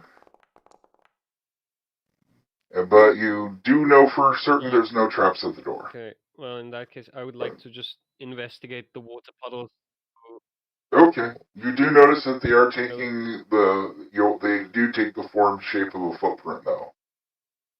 And it doesn't look like it's a booted footprint, but it looks more bipedal and scaly.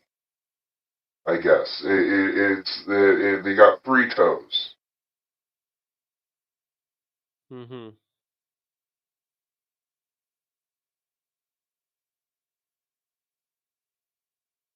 Hey, Mouse.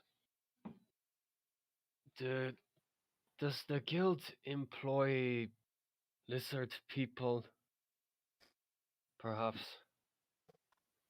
Lizard people? Well, I mean, I've never seen one, so I'm gonna guess no, but heck if I know. Hmm. We might have some scaly company. Oh, good? Hmm. Well, it doesn't really look like there's enough space or cover for me here to hide and jump whoever comes in. So how about this? You open the door, and then like Mouse pulls out a crossbow and loads it. I'll stay behind you. Works for me.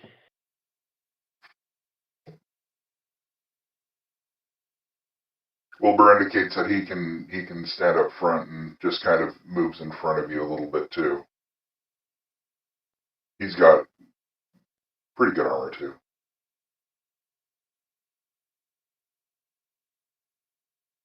All right. Are we ready? Ready when you are.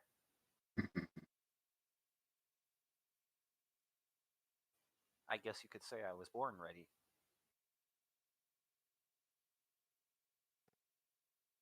All right, and you just see more puddles of water leading towards the other door down the hall here. Another door. Oh hell, that's anticlimactic.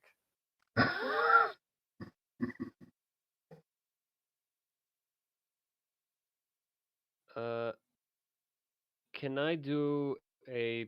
Can I just sort of put my ear up to it, see if I hear anything? Yeah, everyone has the listen skill. If you go and just tell me that you want to use it.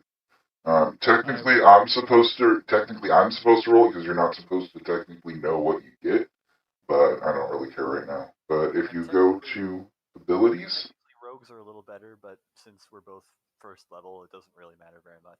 right? I just want to do it Yeah. to.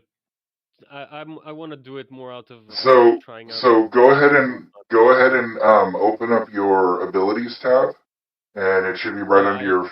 Yep. So just click on the word "listen door," and it'll roll the dice for you. Uh-huh.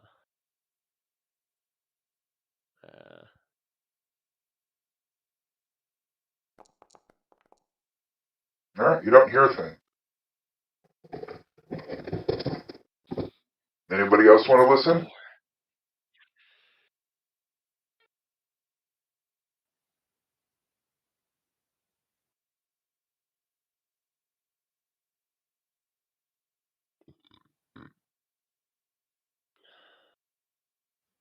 Hey, why are you backing up? I thought you were going to open the door.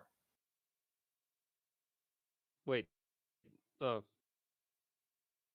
don't know. Force of habit. I'll just give the door a little nudge. Okay. Roll your dexterity to open the door quietly, or open the door crack quietly, I should say. I mean, I just have rolled dex. Yep.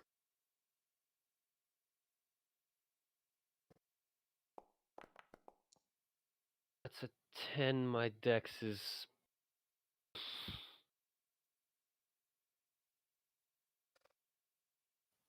Listen, friend, do you want me to try? Your dex is 7. As you creaked it out, you moved to open it, and he goes, "Arr!"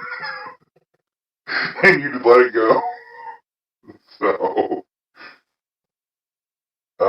let me check something here real quick. Shoot. Where is that?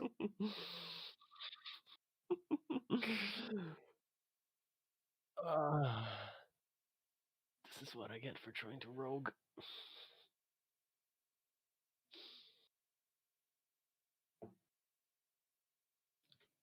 Okay.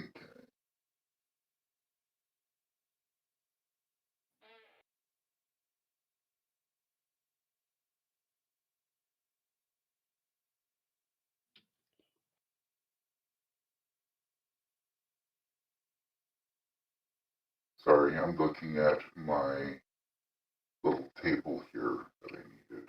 Alright, got it. Okay.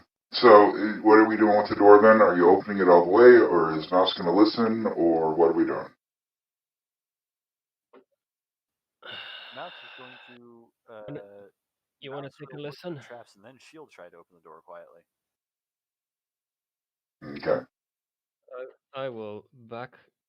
I will back up and give her space. Alright, you go and listen to the door, listen for your door. Traps, you don't see any traps on the door. And then you said you wanted a dexterity check to open it quietly?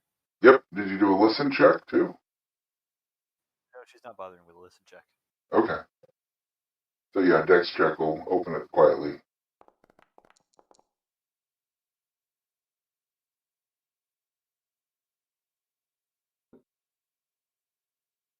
Alright. And what's your dex? 17. Oh, okay. Yay. I was wondering what this. Okay. All right. So you open it up and you notice a group of scaly-looking creatures stabbing at a pool with a bunch of spears. Mouse is going to quietly back up. Okay.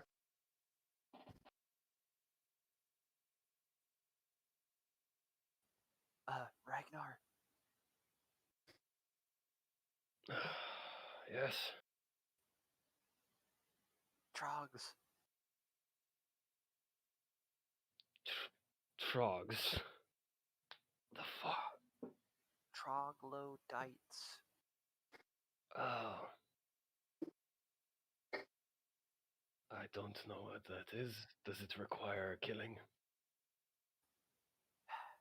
Angry lizard people. Yeah, it requires killing. Okay. In that case, I will raise my shield and hammer. And just get ready for a fight.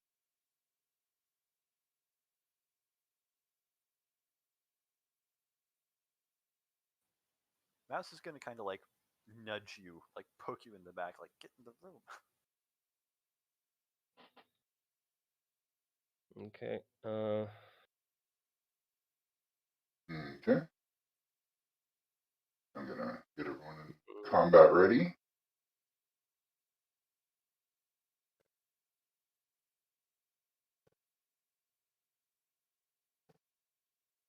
All right. Since this is gonna be a surprise, what are you gonna do? Just rush out and just start attacking, or? Fuck it. I'm just gonna. I would like. Yeah, I'll just. I will go. Bum rush. This guy right here. Which one? What?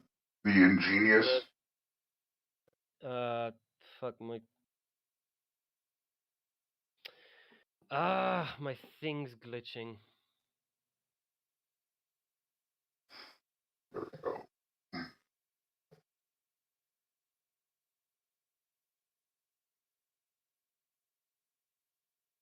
Hmm.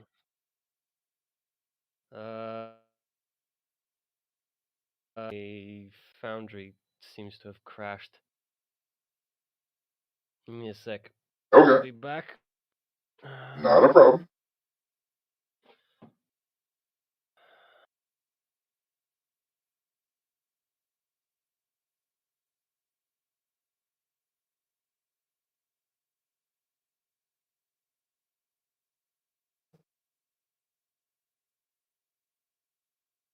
Lacks permission to update the world setting as better draggable list. Cool beans.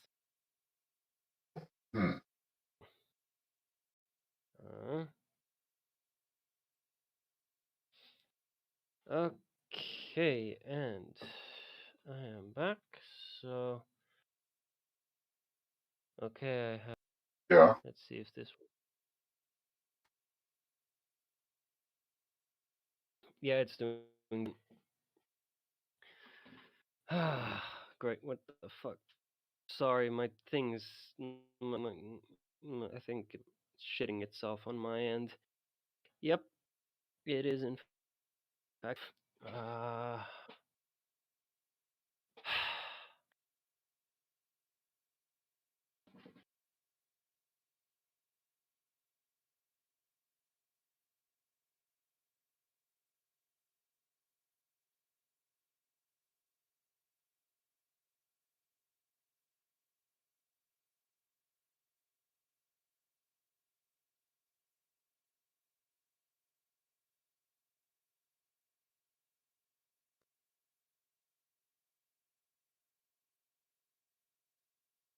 Mm, uh. Oh, they're actually okay. Yes, I will bum rush the ingenious troglodyte Okay.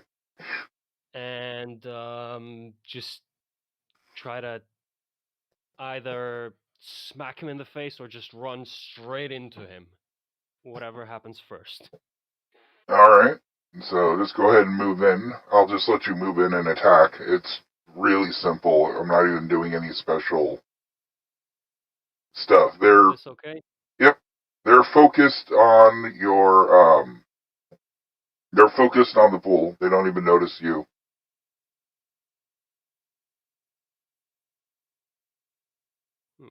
Okay, I'm just gonna put. I'm just gonna stand Yeah, here. like right That's there. okay. That's fine.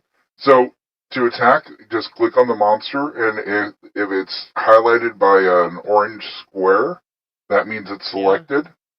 Then you go in your character sheet, and then you click on your weapon under inventory. So just click on your warhammer, and it'll roll the hit. Do you have enough movement to get around behind it? He should. Yeah. If you do, Do I do that? I would recommend doing that because I get bonuses to attack if. Right. Rogues and their fucking sneak attack. If their back is to me and they don't know I'm here, I get bonuses. Okay. Well, I think I think I'm about to make myself very obvious. So, and Warhammer, and I'm gonna go for a nice little smack. Nice. You do 5 points of damage. Booyah!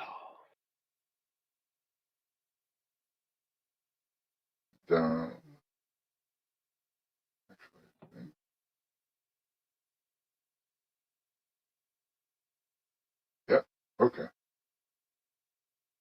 Yep. You run up and you just clobber him right up the side of the head with your warhammer and just completely daze him. But he's looks really really hurt but pissed. Everyone else looks at you and stops what they're doing. I'll have Wilbur the Silent. He runs forward and just kind of follows what you did. Come on and move. He's going after the thoughtless troglodyte. I gotta reload my foundry because this time it's crapping out on me. You know, I am using the virtual. It's on its own server. It shouldn't be lagging.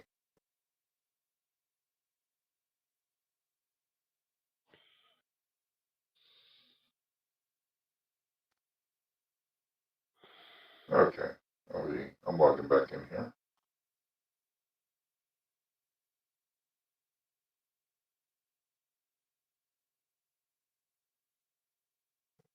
Where are you going, Wilbur?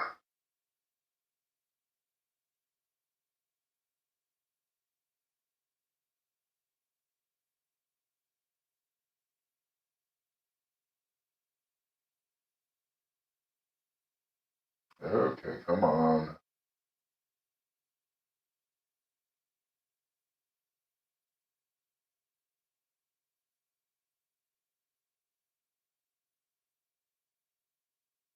So Wilbur moves behind the thoughtless troglodyte, and he moves to hit.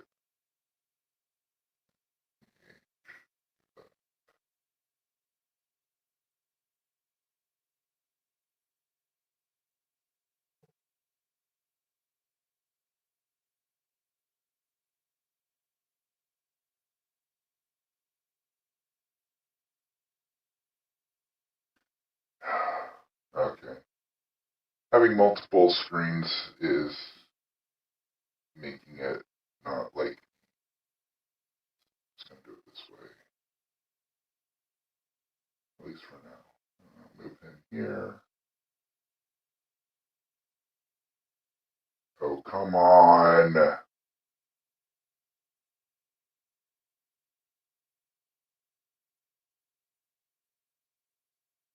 Now I'm locking up.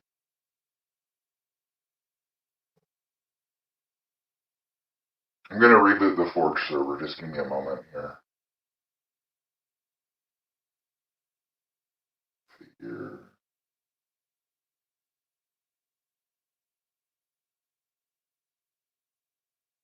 Server. Start server.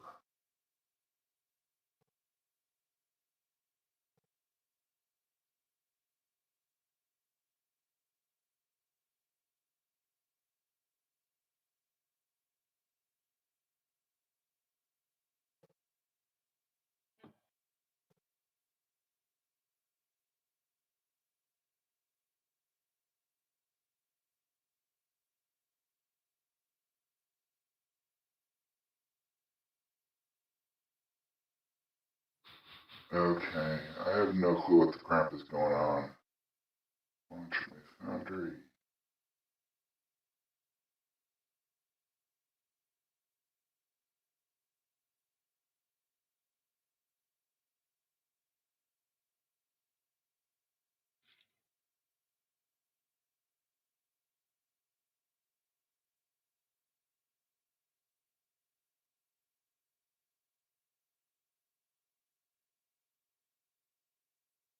Alright, try to log in again now.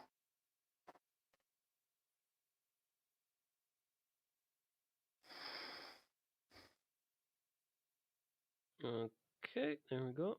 And there's. Let's go, boy.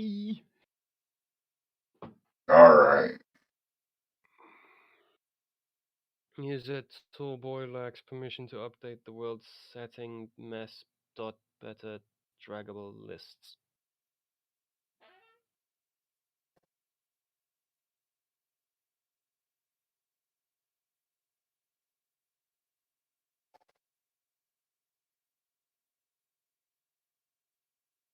Okay.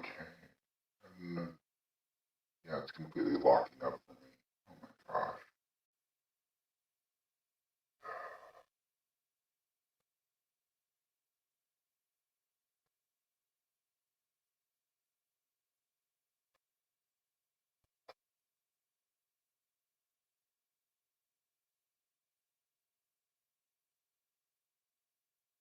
Everything is working. Okay, I'm back in. Okay. Is it moving for you? But it says game paused, so like, but I can see everything. Okay. Yeah, me too. Alright. There we go. Alright, maybe this is going to kick on now. Over the silent is slowly running forward.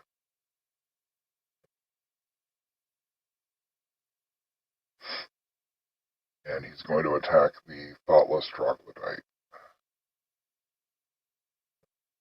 for being so thoughtless.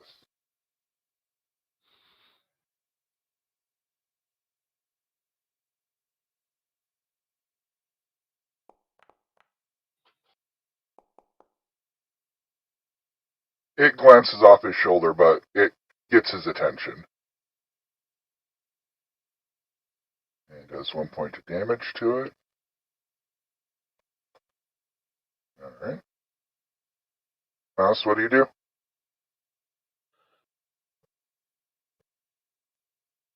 Let's see. The troglodyte hasn't turned to face Ragnar yet, has it?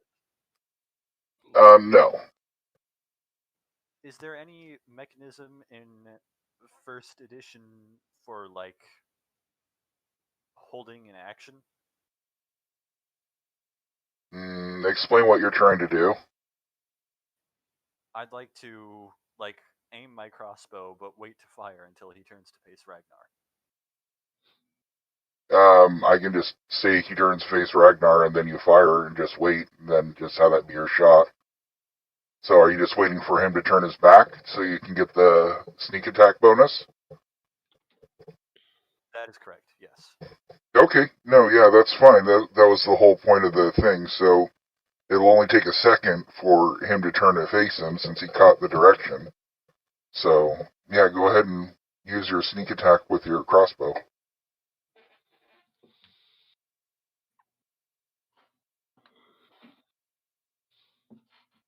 Excellent, okay.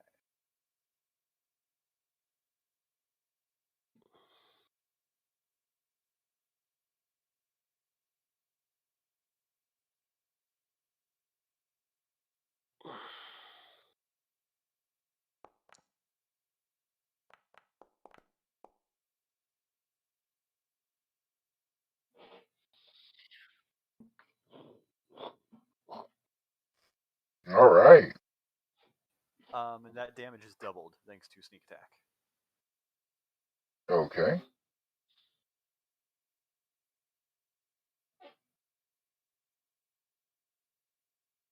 AC8. It's an AC8, it says. So their AC is 5, so it misses. Sorry. I don't know why it didn't calculate that. Did you select the token when you rolled? I'm just curious. I thought I had. Let me try again. Okay.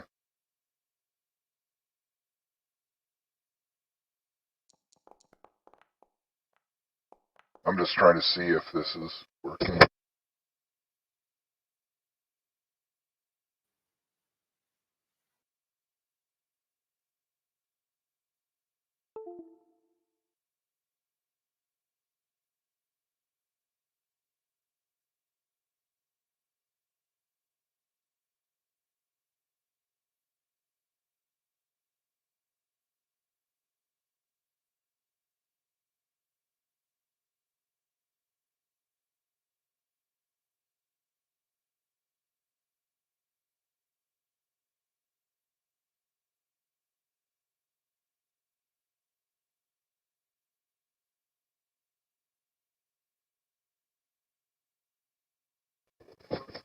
Sorry.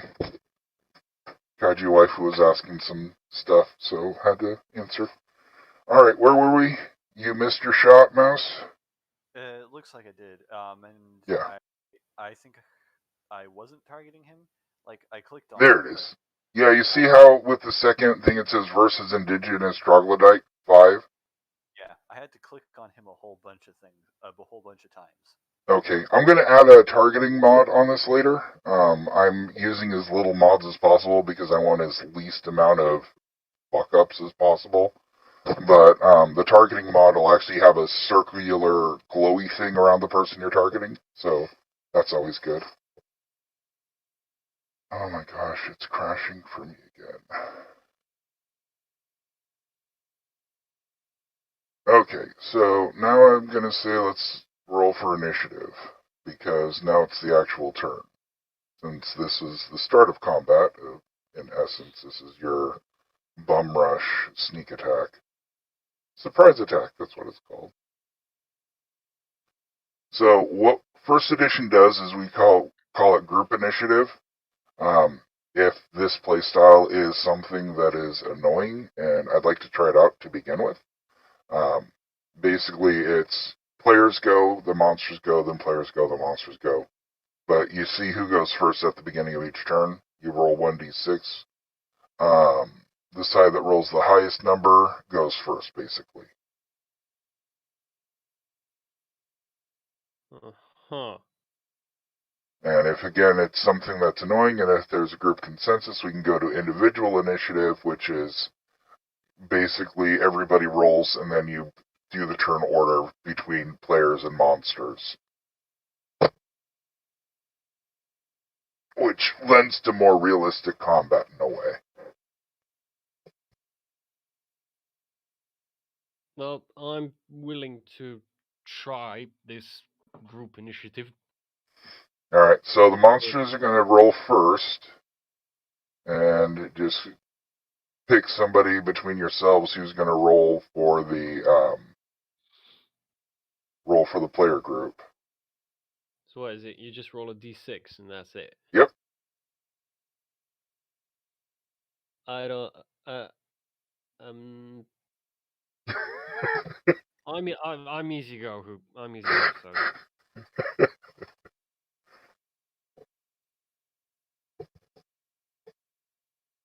So who's going to roll the player side? I can do it. You can do it. I don't mind. Yeah, fuck it. I'll go. Or you guys can take turn. Yeah. Alright, as a result of a tie, I'm just going to do it again. There's a 2. You rolled a 2. You rolled a 2, and I rolled a 2, so that was a tie. So then roll a second time just to clear out who can go first. I don't like ties.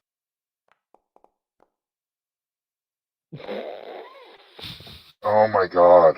Are you kidding me? Alright, so tell me. I guess the fates are wanting us to try this because I've been really hoping that I wouldn't have to do this. It says here, if each side rolls the same number for initiative, then all actions happen at once. The actions are simultaneous, and neither side wins the initiative. In a round where things are happening simultaneously, every character and monster who chooses to attack gets to roll all his attacks. Even if one character's attack kills an opponent, the opponent gets to roll his attacks because they're taking place simultaneously. Well, that does kind of make sense. Okay, so that means even if you kill somebody, they get to make their attack before they die. Seems fair. Alright. Ish. Sorta.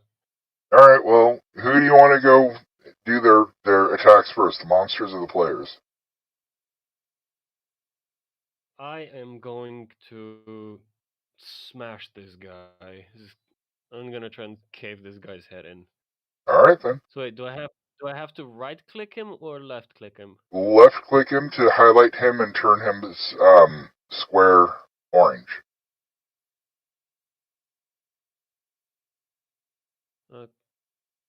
I mean, the square stops being orange the second I take my mouse off. Then he's not highlighted. When you take your mouse off and it's still orange, then he's selected.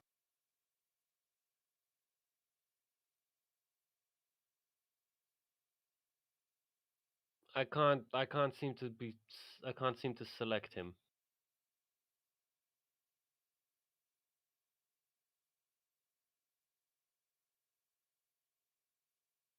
Yeah, I don't know. I can't seem. Okay, I can't try. I'll move him forward a little bit. Try doing a highlight and making a square over him.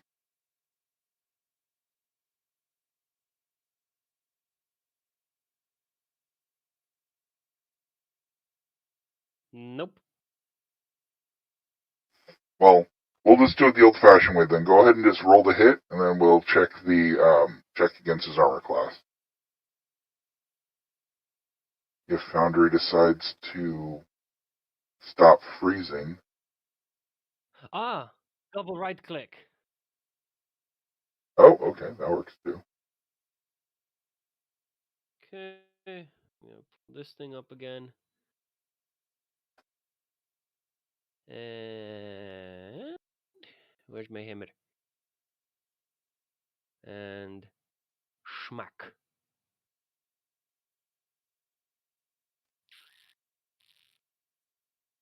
Attack fails. Oh well.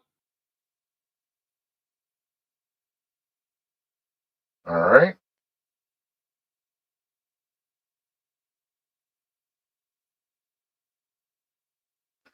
So the monumental trog. Oh, Wilbur. It's the player's turn first.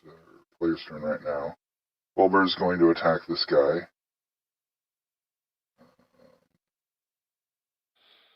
Jeez, everything is being so. Select you. Open up Wilbur. Come on. There we go. I know what you're thinking. Shush up. Take my mace.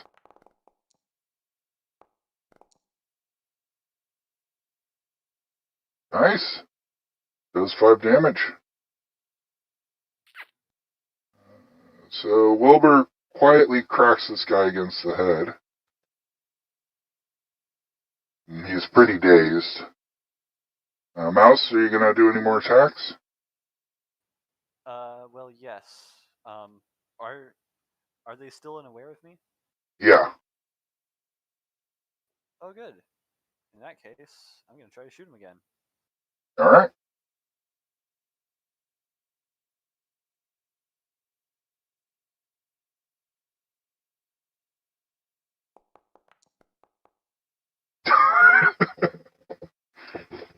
I think the crossbow's a little big for you.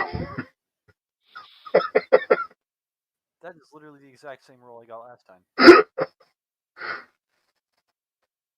Good news is, I think they're still unaware of me. Yeah, I mean, the arrow just whizzes by. Nobody notices. All right, the troglodytes are going to attack now.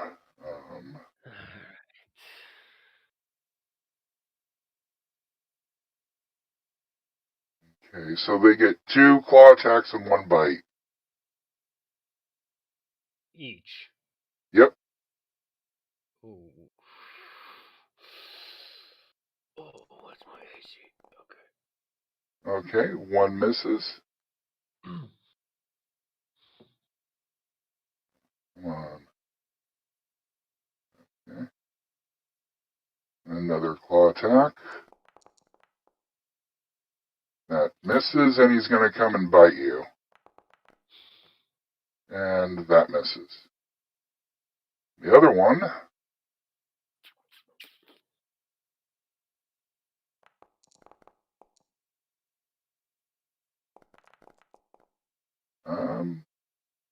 One of them claws you for 2 points of damage. Wait, hold up. What? AC hits AC 5. Yeah, which AC are you? Oh, 3. shoot. I didn't target you. My bad. Ah, damn it. It freaking locked up again. Give me a second. Yeah.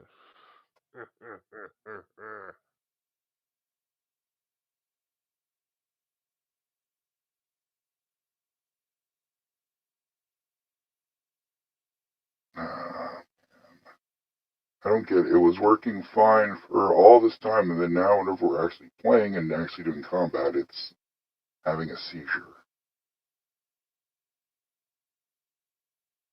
Was it no plan survives first contact?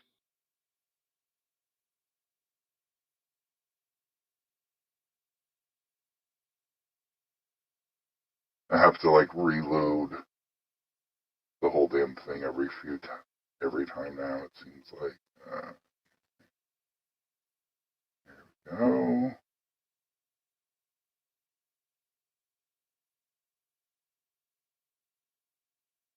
Target. There we go. Oh, just to show you, if you right click, there's a little target button on the very bottom left-hand side. I just noticed that. I forgot. And do another claw. That was a miss.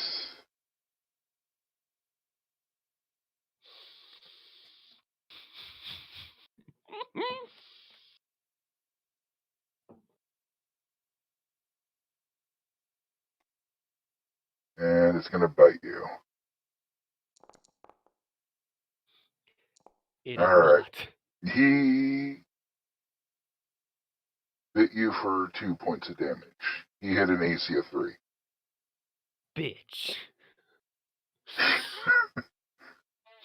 So he goes and claws you, you dodge, and you raise your hand up and he just bites into it. Oh, also you need, could you roll, save versus poison? I just click the death poison thing. Yep.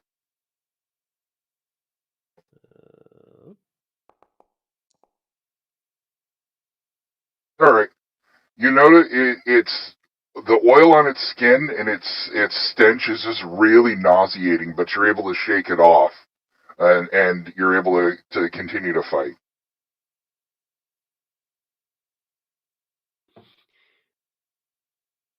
Yeah, they have an ability. It says nauseous stench. Oils on their skins have the smell that sickens humans and demi-humans. Save versus poison, or suffer -2 to hit while in melee combat with troglodytes. Okay, I would just like to take a moment and just like point my hammer at the guy first at the one I've already smashed. Mm-hmm. You need another hammer to the face. And I'm just gonna point at the one who just bit me, and you need a shower.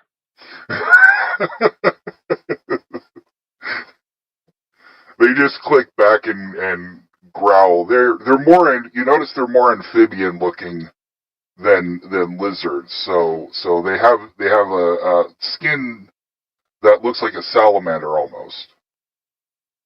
Doesn't change the fact that he needs a shower. Oh yes, troglodytes smell bad.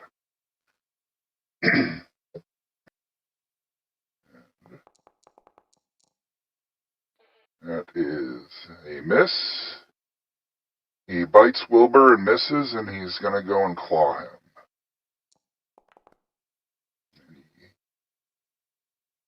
He hits him for 2 points of damage. And his other claw misses.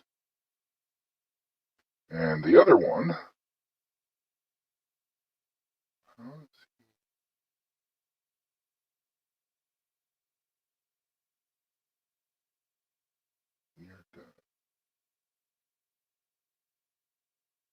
oh.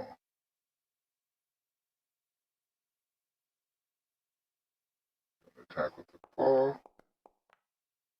Oh! He completely misses, and because it's a critical, I don't do critical damage that often, but I'm going to say that he loses the rest of his attacks this round. Just because he goes to swipe and he just stumbles and trips and lands flat on his face. So, I mean, they're over by a pool of water. It's slippery. They can slip, and so he goes and lunges at the claw, and he trips over the water and slips and falls, and yeah. So he's gonna get up for the rest of the 2 attacks. This is why you don't run next to pools.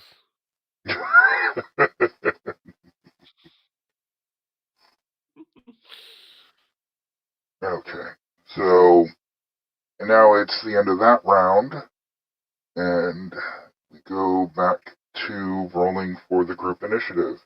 And, you want to do the honors this time? Why not? Oh shit! In combat.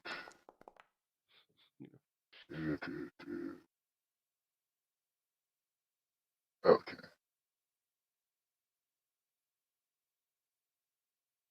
There we go. Roll. I got a 1.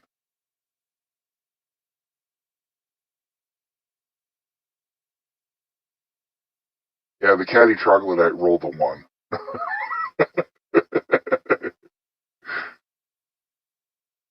roll a 1.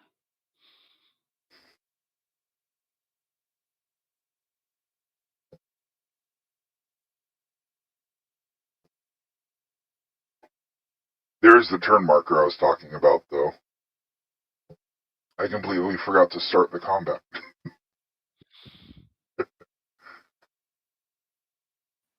Okay, so it's my turn? Yep. You need to roll the d6. I did. Go on, make another tie. What did you roll? I didn't see it. Well, I clicked the D6 button and a D6 appeared on screen. I rolled 1, but I think that was my roll, not yours. I rolled 1. I'm looking at the log. That's a catty troglodyte rolled a 1. Yeah. Mouse still has to roll. Yes! Alright, I guess we all go again together.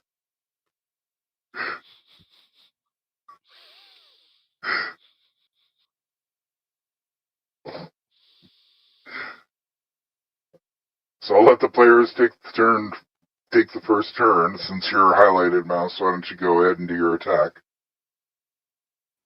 Okay, I'm still behind them. They're still unaware of me, so let's try this again. I hope I don't roll another 5.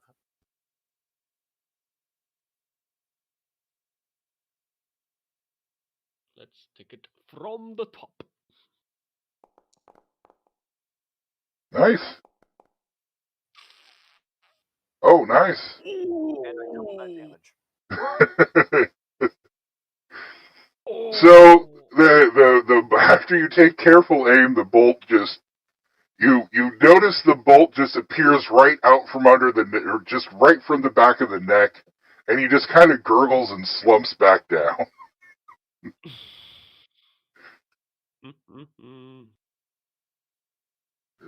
Zero.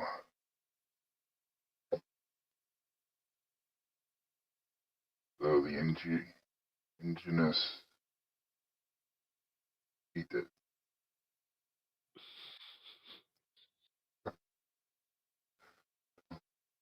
Okay, and Catty Troglodyte's gonna throw. I'm just going down the list since we're doing this at the same time. Target you.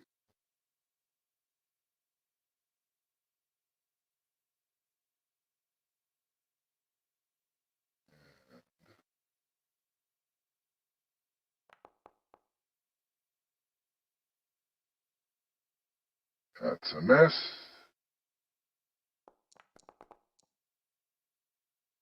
And that's a miss. And then he's going to go for the bite. And that's a miss. And he's dead. This troglodyte's going to come at you, Ragnar. Bring it. Okay. Claw. Oof. Oh, he hit you for 4. And I'm down. All right. I was on 2 hit points, apparently. Okay. So as you go down, your signet ring activates and just banishes you out. Oh, jeez.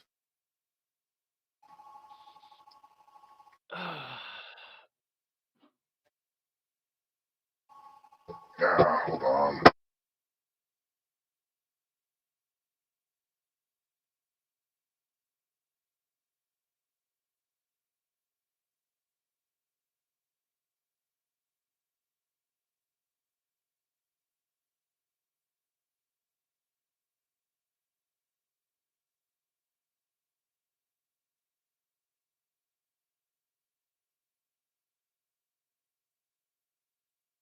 Okay, sorry.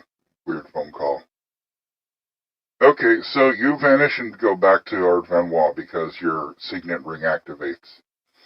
Aaron is lecturing you about the how much it's going to cost with this, and that any XP that you get for this mission is going to be going towards that and replacing it. Let's go back to Wilbur and Mouse and see if we can get through this with the two of them. It's 2 versus 3. We got this, right? You got one of them's already down. You got it. One of them's almost down. You got this. Yes.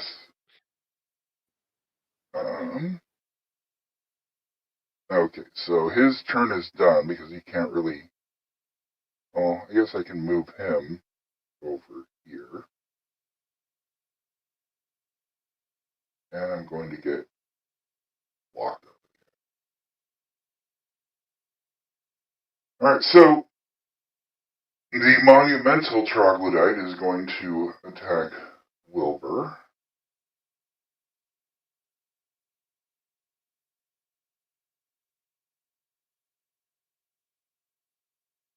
Not even going to let me.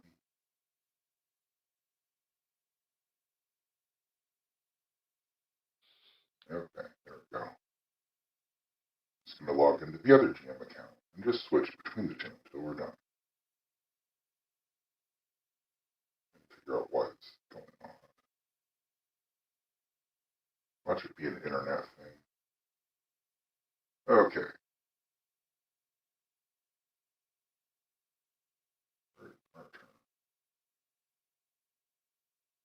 So he's going to move here.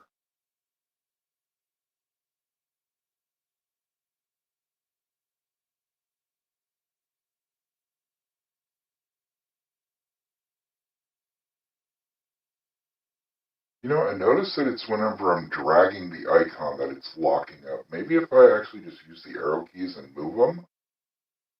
Yeah.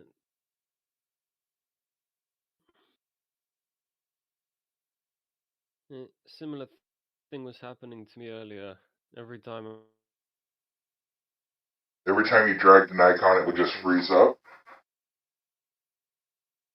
Yeah.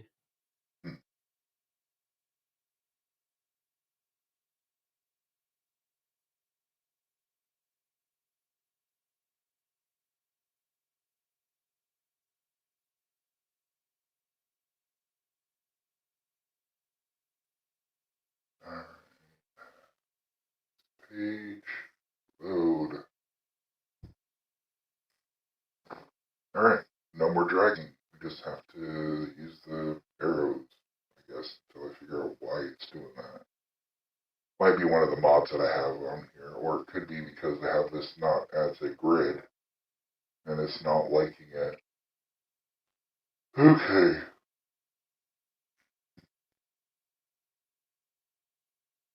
See, that works. Alright, so, yeah. Got Wilbur there. He's unconscious.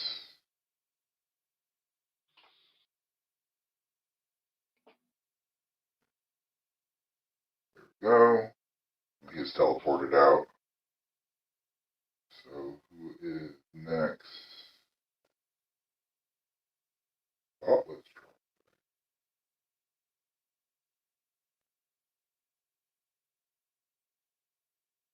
Stop lagging.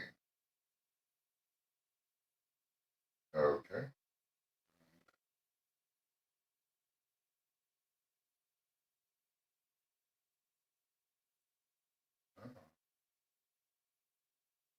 Yes, your turn is over.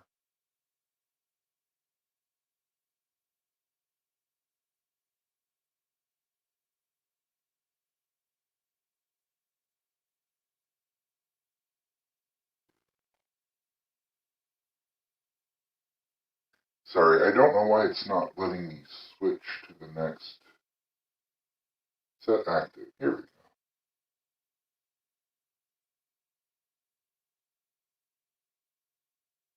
Okay, whatever. troglodyte. He's going to attack with his claw. He misses. Second claw attack. That's a miss. And his bite.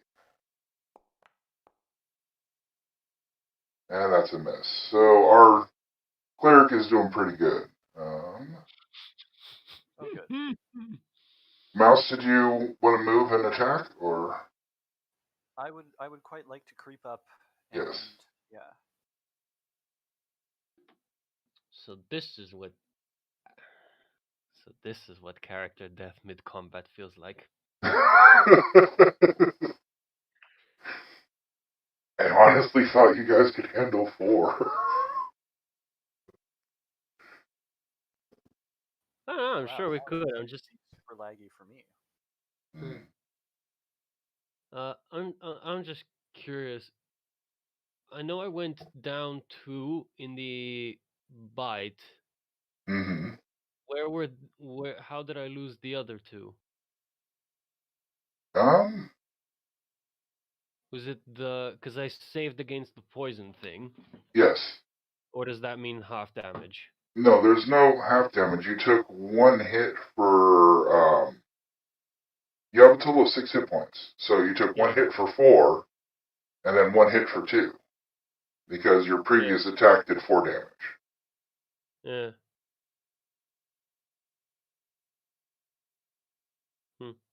So that's it, right? Just making sure I'm doing the math right. No, it didn't the math right. I would have died either way. I was just a little curious as to how I went from 4 hit points to 2. Okay, so for some reason, whenever Mm-hmm. I try to move Mouse's token to update the map, the website shuts down on me. Okay, that's what's been happening to me. Use the arrow keys. I'm going to be talking to them in Discord about this. Same thing happened to me earlier. Whenever I tried to move token with the mouse, the whole thing would just shit itself. Mm-hmm.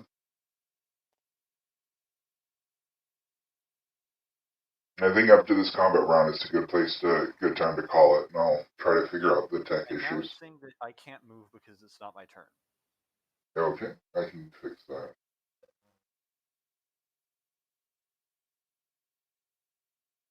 Set active. There you go.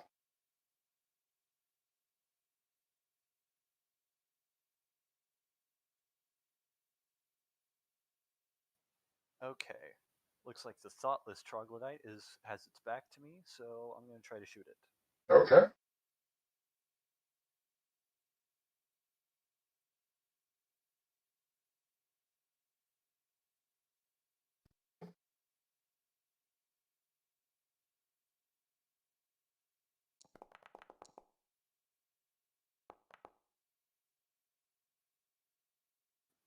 Nice. So that's 10 damage. Okay. So you want the thoughtless one. So, yep, you headshot the near death one again. You headshot the other one, the thoughtless. There you go. Alright, he's toast.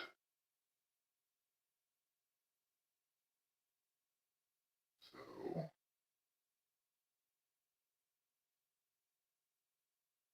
see whose turn it is. He moved. I think the monumental attack. I think the caddy hasn't gone yet.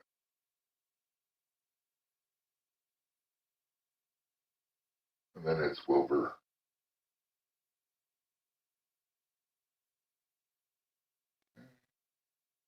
Round 2, 1. Need to ask him how to update that each round. Because supposedly you can reset in the abilities and equipment. You see how there's a 1-1 that's maximum attacks per round and such. So whenever you actually roll, that 1 drops into a 0 and stuff. And supposedly it's supposed to refresh each turn. So.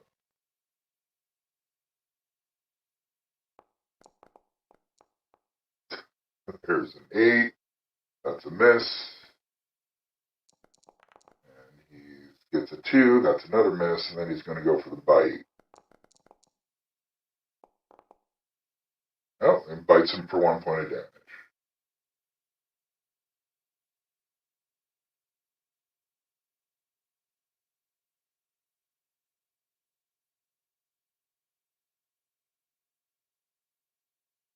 Alright, he's down to 4.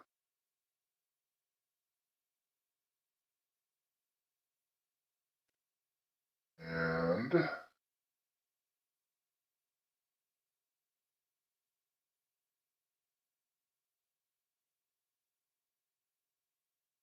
Okay, what? sorry, it's giving me... Are you getting the same message too? User Tollboy lacks permission to delete combatants. Yep. Yeah, I'm getting it too. I swear I didn't do anything. I'm just looking at memes on Reddit. It's not a problem. I appreciate your help. I'm hoping in like 3 or 4 months all these bugs will be worked out and I can just have a smooth production. I highly doubt that, but that's what I'm hoping.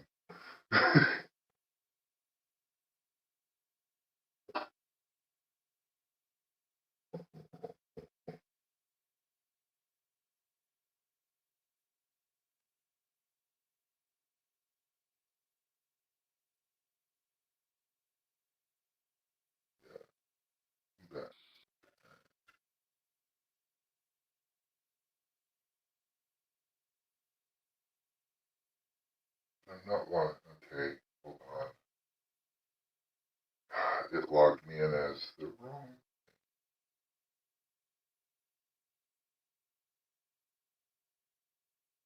Join screen.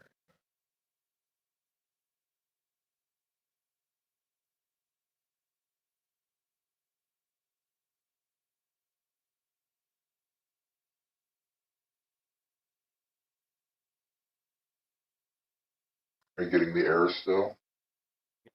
Yep. Yep. Can you refresh it and try now? I did refresh it, and I'm still getting errors. Refreshing.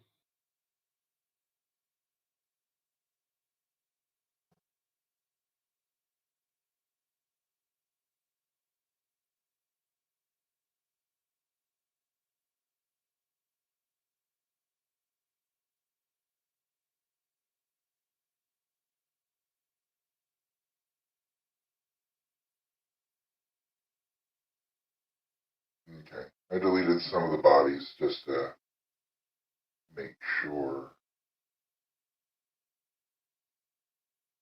Because we're down to 1 or 2 troglodytes, right? Yeah. Oh my gosh.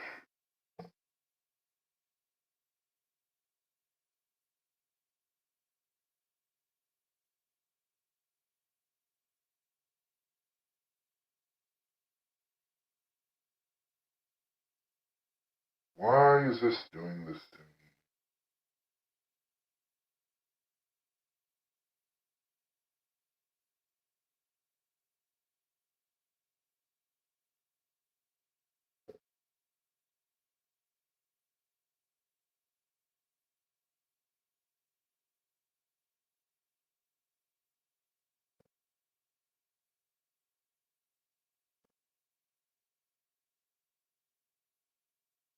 Okay, so forget you. Let's try to do this again. Ability, mace.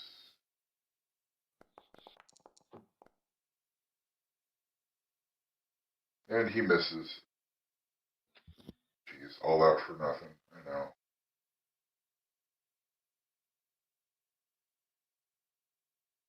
Combat. I'm going to restart the combat tracker just so I can see if this is going to clear the bugs. Trog.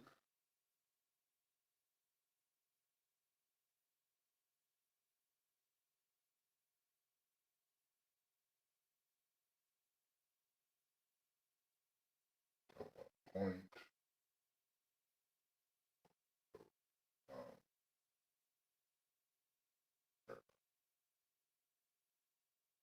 Mouse is there. Wilbur's there. Alright. Everyone else who's dead and gone is cleared out. Okay, and yeah, so Mouse, any future attacks aren't going to be sneak unless you like try to sprint to the other side of the room. Yeah, and even if I sprinted to the side of the room, I would have to hide again in order Yeah. to kill them. So, Right. I think I'm probably not going to do that. Okay. So let's go ahead and get everyone back into combat here. Alright. So let's go ahead and looks like it's the monster's turn. Yes, the group it worked. If you look at the encounter, it automatically grouped the people into first and second. So alright. Now monumental troglodyte to attack him.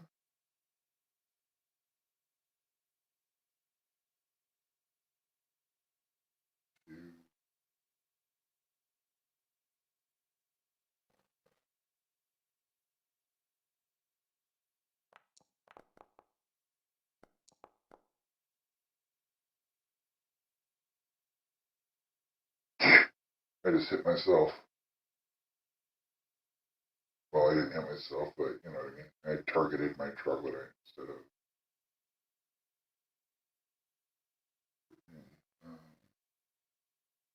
But still, that was a hit, and he does 1 damage on him. It's down to 3 health.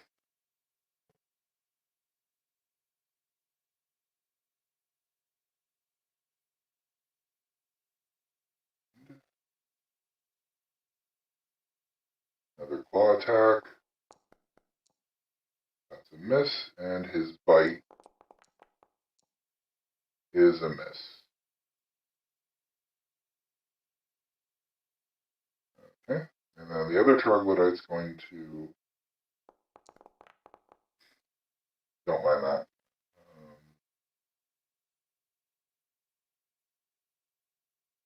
Okay.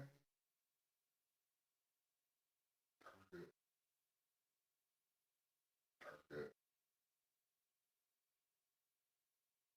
Roll. Claw. Do the bite. And claw again. Oof. Wilbur's down to 2 hit points. He's hurting and bleeding. Do you want to go first, Mouse, or should Wilbur? He's gonna do a cure. Use his cure spell. In that case, it shouldn't matter, because Mass is just going to shoot the troglodyte she can see. Okay.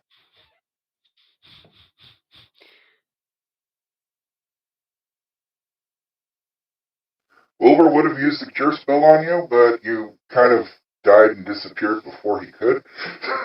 Because it really doesn't help when it goes below 0. Fair. All right. Shock of all shocks. Okay, that's it for me. Okay. Wilbur's going to use cure light wound spells on himself. 1d6 plus 1. So nice. He heals 4 points of damage. And I will be right back. I just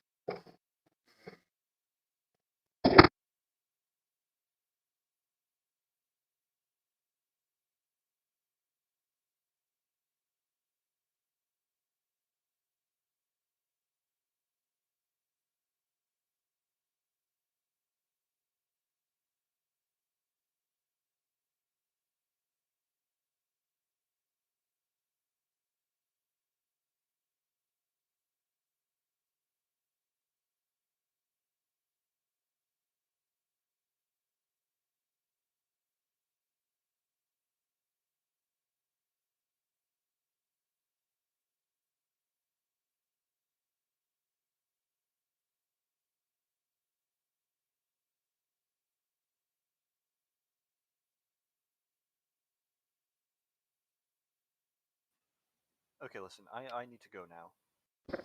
Okay, not a problem.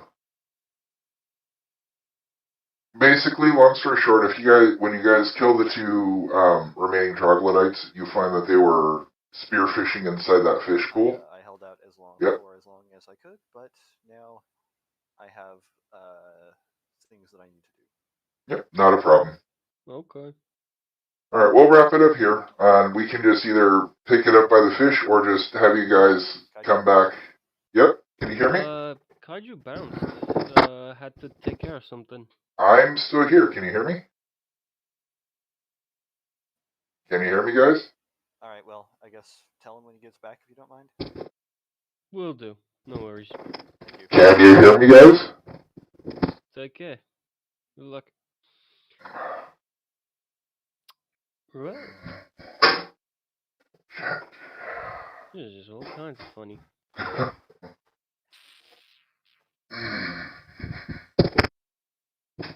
Sorry, can you hear me now? Jeez. I can hear you, and I was yeah, trying that's to. about it. I can hear you, and that's all there is. Yeah, no, I That's heard Eureka was leaving, but I was trying to say that, I was still here and that go ahead, and I was just going to say what was going on. But, well, basically, go ahead and we can just say that everyone else gets teleported out. You're able to grab one of the, Wilbur was able to grab one of the spears before he disappeared and turns it in.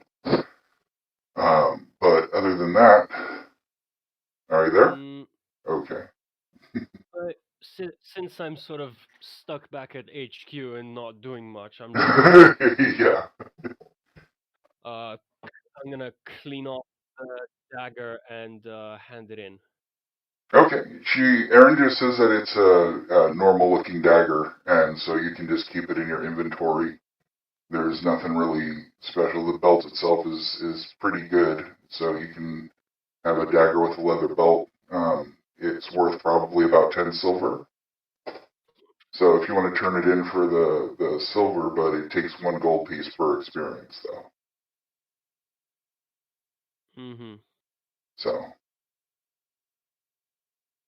And what's going to be cool is I'm going to be, these little lore items and stuff like that. On the website, I'm going to actually be writing up little entries and stuff for them. Also tagging who finds what. So whenever I make the item for this, it's going to be tagged that you're the one that looted it. Nope. Yeah. Alright. Okay. And I'm sorry about all the technical difficulties here, but... No, it's fine.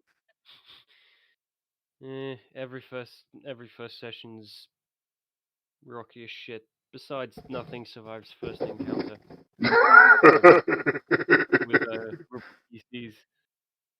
I mean, I was... Apparently these troglodytes. Yep. I mean, I'm sorry, 4. I rolled the random number of, 1 to 6 is how many it said.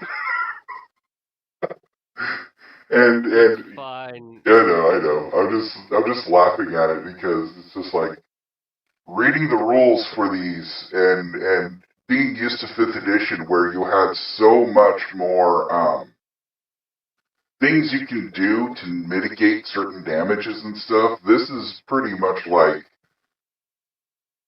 you're good, then you're like, oh fuck.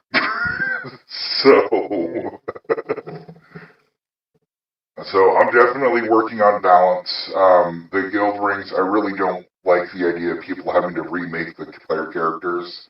So I'm pulling a lot of ideas from MMOs and stuff like that in order to encourage, player dying eventually at some point, but I want to give, a player death a meaningful experience. I don't want it to be just, a scratch piece of paper of somebody who's just like, oh, well, it's just another rogue,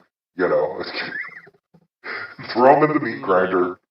I'll do that with Tomb of Horrors. I have plans for certain modules that are Oh God! Oh, I completely forgot. That's first edition, isn't it? Yes, it is. Oh. So, Oh shit! so here's my Oh here's my oh plan for no! that. I ran that with I ran that with my friends, and for the fuck of it, we all made level 20s. Yeah. 6 of us. There was 6 level 20s going into that thing, and we spent 7 hours playing it. 7 hours going through that thing. Oh my god. Oh fuck me. Fuck So me running. eventually, I plan on creating a sort of a stable system for characters for players, where you can pick one of like 5 or 6 different characters you make. Basically, I want to start that when people start topping off their characters and they hang around until level 3. Because since we're Yeah. covering all of, I don't know, did I tell you about this or did I tell someone else about it? I can't remember if I'm repeating information or not. Not me. Okay, so basically, the module we're in is called Module B for Basic, and so it's designed for levels 1 to 3 to take a player through that. There's 12 of them, and then after that, then it moves on to the Expert modules, which is from 3 to 5 or 3 to 6, and then it adds more rules like outdoor combat, stuff like that. And so getting to level 3 is usually something that can be done in like 2 to 3 modules, and so with it being spaced out and multiple people trying to secure the dungeon, it's going to actually lower the amount of overall XP given to the group in general, which I'm hoping is going to kind of put a stopgate into level 3 by the time we reach the 12th module. But if that doesn't work, then we're going to put a level cap at 3 and then just say make a new character, and then that's going to be added to your roster of retainers of sorts. So you can start building up a community of player characters of yours that actually are in a sort of, however you want to do it, family, brotherhood. It's your character. However you want to have your other player characters interact with each other. But I really want to focus on lineages because definitely that's going to play a part in the future, because Basic and Edition, they really focus on strongholds, on building up your own kingdoms, on, effectively running towns and stuff like that too. So these are all aspects that I plan on incorporating later. Mm-hmm. So.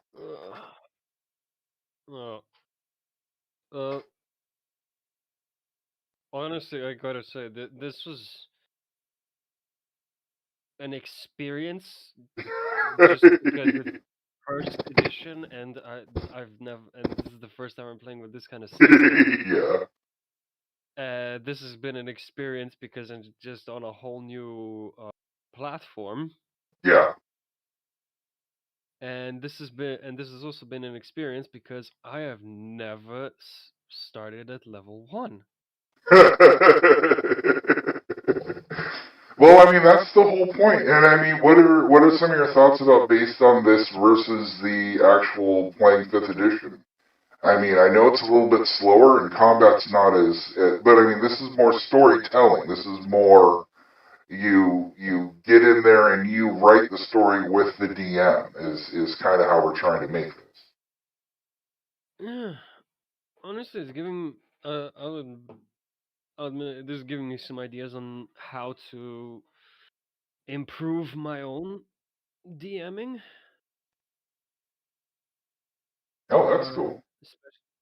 Especially when it comes to world building, because I'm also sort of working on a.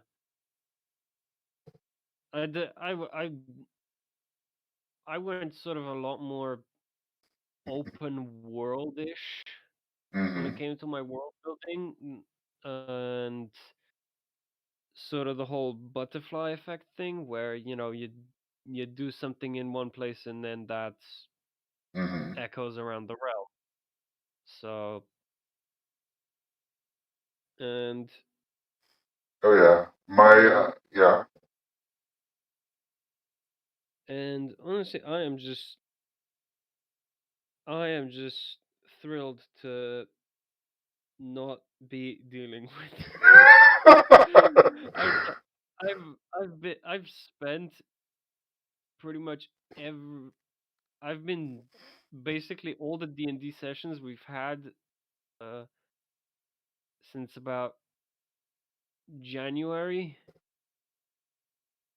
what was me DMing, and I haven't seen the player's seat in months, and I am and aside from D&D, I also do the rare Vampire the Masquerade game, but mostly also I LARP.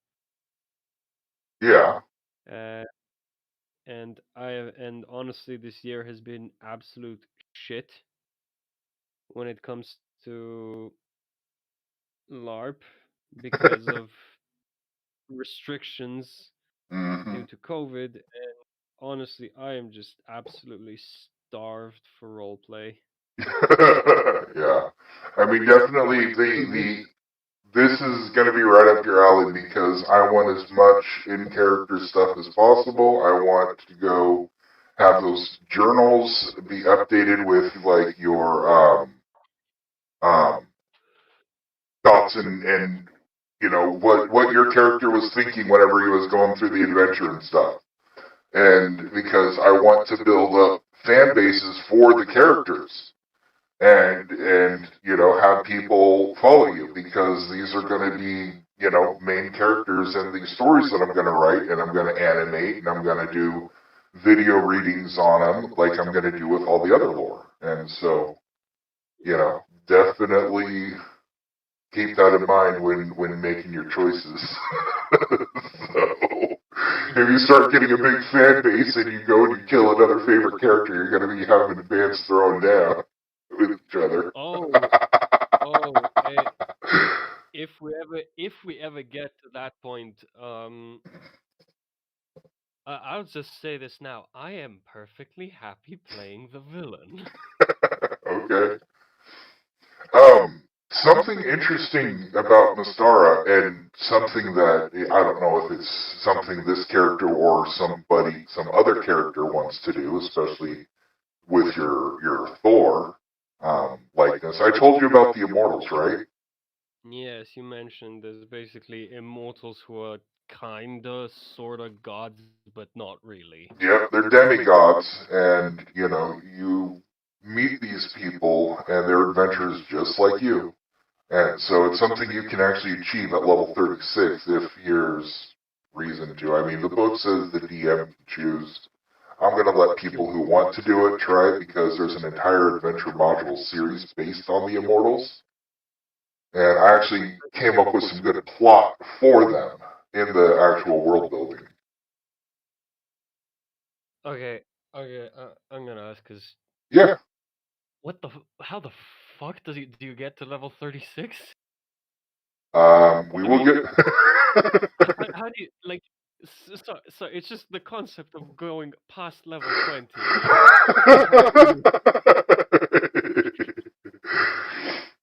Because the highest level character I've ever had was a level 20. Understand, by the time you're level 25, you should be a warlord, and you should have like a partial kingdom or an earldom or something. Your influx of gold should be coming from the villages and the other king stuff that you're working with.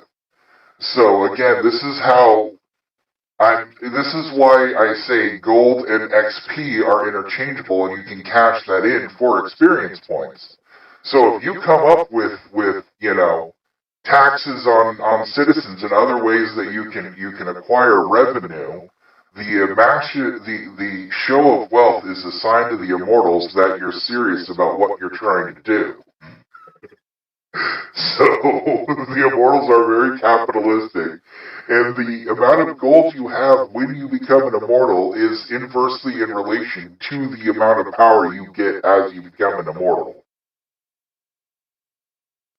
Damn. The conversion actually takes into account all of your assets and holdings to determine what your starting powers are. Okay. So, after reading and studying this, I had to completely work away the entire guild system to incorporate this and to explain what the crap you're going to do with the billions of gold. Where you're going to store it. Now, what's really interesting is this concept is actually the core reason why dragons have hordes. Is the dragon horde is a representation of how powerful the dragon will be after they ascend into adult dragonhood. And that's like D&D lore. So, what you're saying is a canon D&D get-rich-quick scheme is just killing a dragon. Well, yes. And taking its shit. Well, yes. But this is the reason why dragons are so protective of their horde, is because they're preparing for the next life, the next movement over, because once they ascend, they actually the gold that they amass disappears with them when they disappear into the next world when they die.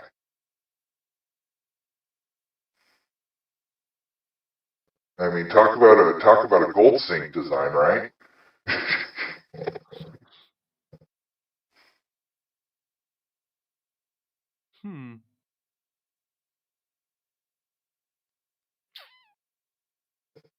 So, do you have any other? What's up?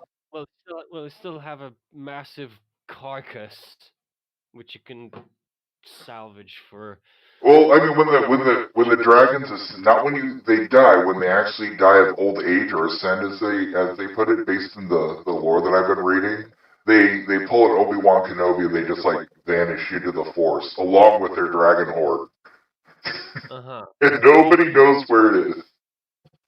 But if you kill them, yes, then everything stays. Yep. Okay, so find the dragon, kill it, steal his shit, harvest the corpse. Yep. And you'll probably get a level or two. Dope. But you can only get, I think, what's the rule? You can only get enough XP for 2 level ups, and then anything afterwards is lost. Oh? Yeah. Huh. So, don't sit on XP. Use it when you can. Okay. I need to check into how to craft items, because I think what I'm doing is I'm going to use, because EXP I want to have as a currency, kind of like rewards points. I don't know if you. Okay. So like when you level up, you actually have to spend the XP to get to the level. So you spend 1,500 or 2,000, and then your XP drops down to 0, and then you have to go to 4,000. Again, this is a way for me to keep everybody from getting to level 3 after the second module.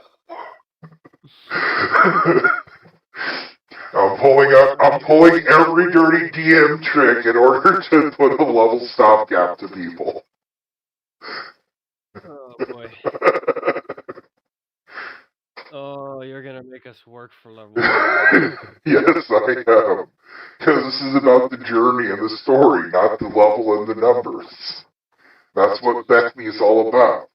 It's not about, a level 1 and a level 4 can be in the same party and have essentially the same chance of defeating the same type of enemy. The only difference between a level 4 is probably he has more gold and can hit a little bit better with his Thaco being a little bit lower. and he has 4 hit points of health, so he's a little bit sturdier, or 4 hit dice worth of health. So he's more sturdier, but again, in terms of fighting ability, the level 1 and the level 4 are pretty much on par. It just takes more hits to kill the level 4.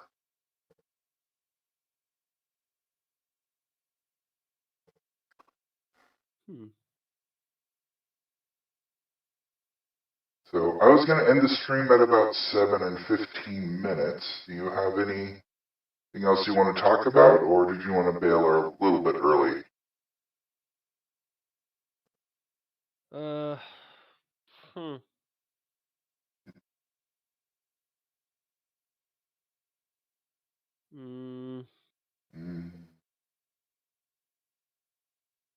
Feel bad, I actually have watchers. I don't know how to do those raids. Oh no, okay, so he pops back and has to endure the lecturing of Aaron, yes. Aaron. I should probably write that down. Yes.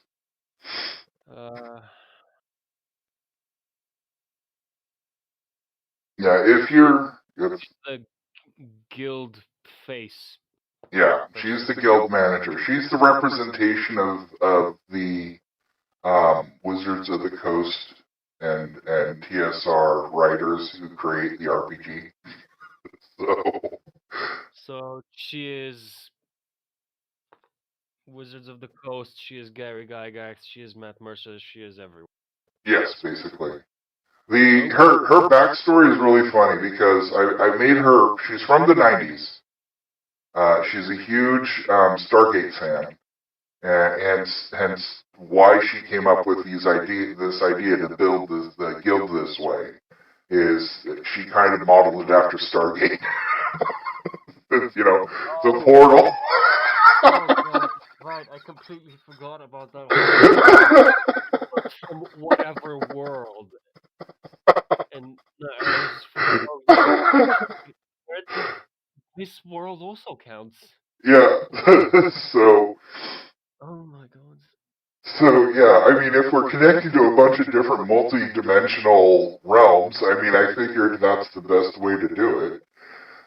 So she also is the office manager of a day labor place before she was displaced.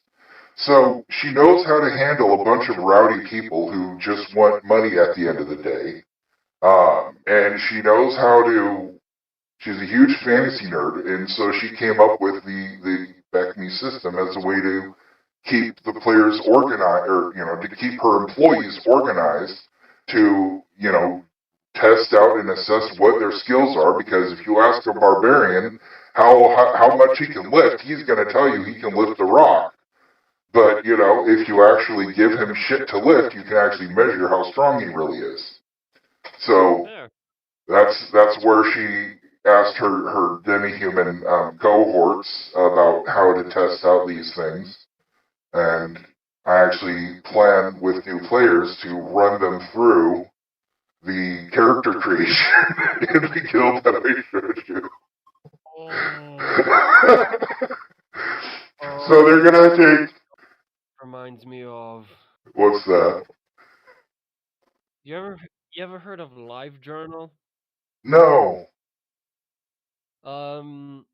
This was like the roleplay online platform sort of thing. Yeah. Back in like, oh fuck me, that was like, I want to say like 2010 to 2010 to 2015 era. Mm-hmm. And it's basically it was sort of like an amalgamation of all the fandoms. Oh my gosh. Yes. That sounds beautiful and horrific at the same time.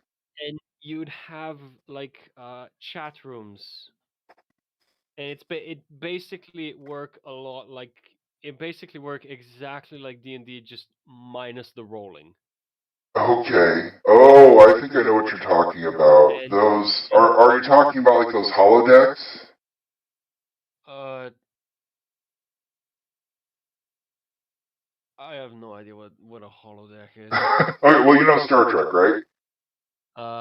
No. Basically, it's like a room that's a hologram, and what a holodeck in chat is basically everybody agrees on what is in the room. So, for example, if somebody says, you know, I walk into the chair and I walk in and sit down in a chair in the corner. Well, everybody now knows that there's a chair in the corner, and so Yeah, that sort of thing. okay, yeah, You still have a game master yes, who's just there to um make sure everyone's following the rules and not being too much of a dick. yes, and and it just depends on the chat room. You'll then have people's OCs for either a specific fandom. Mm-hmm. Like for example, you have a chat room which is basically uh fake Hogwarts, essentially. Oh, you know, back before all of that, I used to go on MIRC and Yahoo Chat back when Yahoo was that big of a deal. That's dating me, people. That's me being dated really bad. There's a chat room I used to watch or play in called the Dragon Inn, and it was just 100% roleplay 100% of the time, and it was glorious and beautiful, and it was funny as hell. And I would have notepads at my computer written of paragraphs of just the most emo and cringy crap that I could copy and paste just so I can announce my presence. I mean, this is me at 17. So I was listening to The Crow, or, I was watching The Crow on a daily basis. I had, I was into this whole goth emo thing, and I mean, was writing bad poetry. It was glorious. But I'm a big fan of bad movies, so I can laugh at my own cringe. But yeah, no, I would talk in there all the time, and it was just so fun. The only rule that we really followed is you never say what the other person is doing. Does that make sense? Like, okay, for example, if you're going to be into a fight, you say, I throw a dagger at you, instead of saying, I throw a dagger at you and it hits you in the chest. You would say, I throw a dagger at your chest, and it's up to the other person to say what happens to the dagger whenever it gets into their room. Yeah.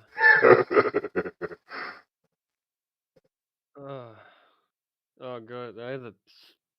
We were doing a chat roleplay for one of the LARPs I'm in. Yeah. And two of the guys who are playing with us couldn't make it for basically for a while. Yeah. While we were doing this. And since our characters were all on the same squad, they gave me permission to run their characters. Yeah. And I said, look, and I told them that I don't like doing this, but if I have to, I will. And then I asked them if they cleared it with the storytellers. Yeah. They said yes. Oh no. So our teams are going about the compound, getting into position, preparing for the assault. Our van is driving by.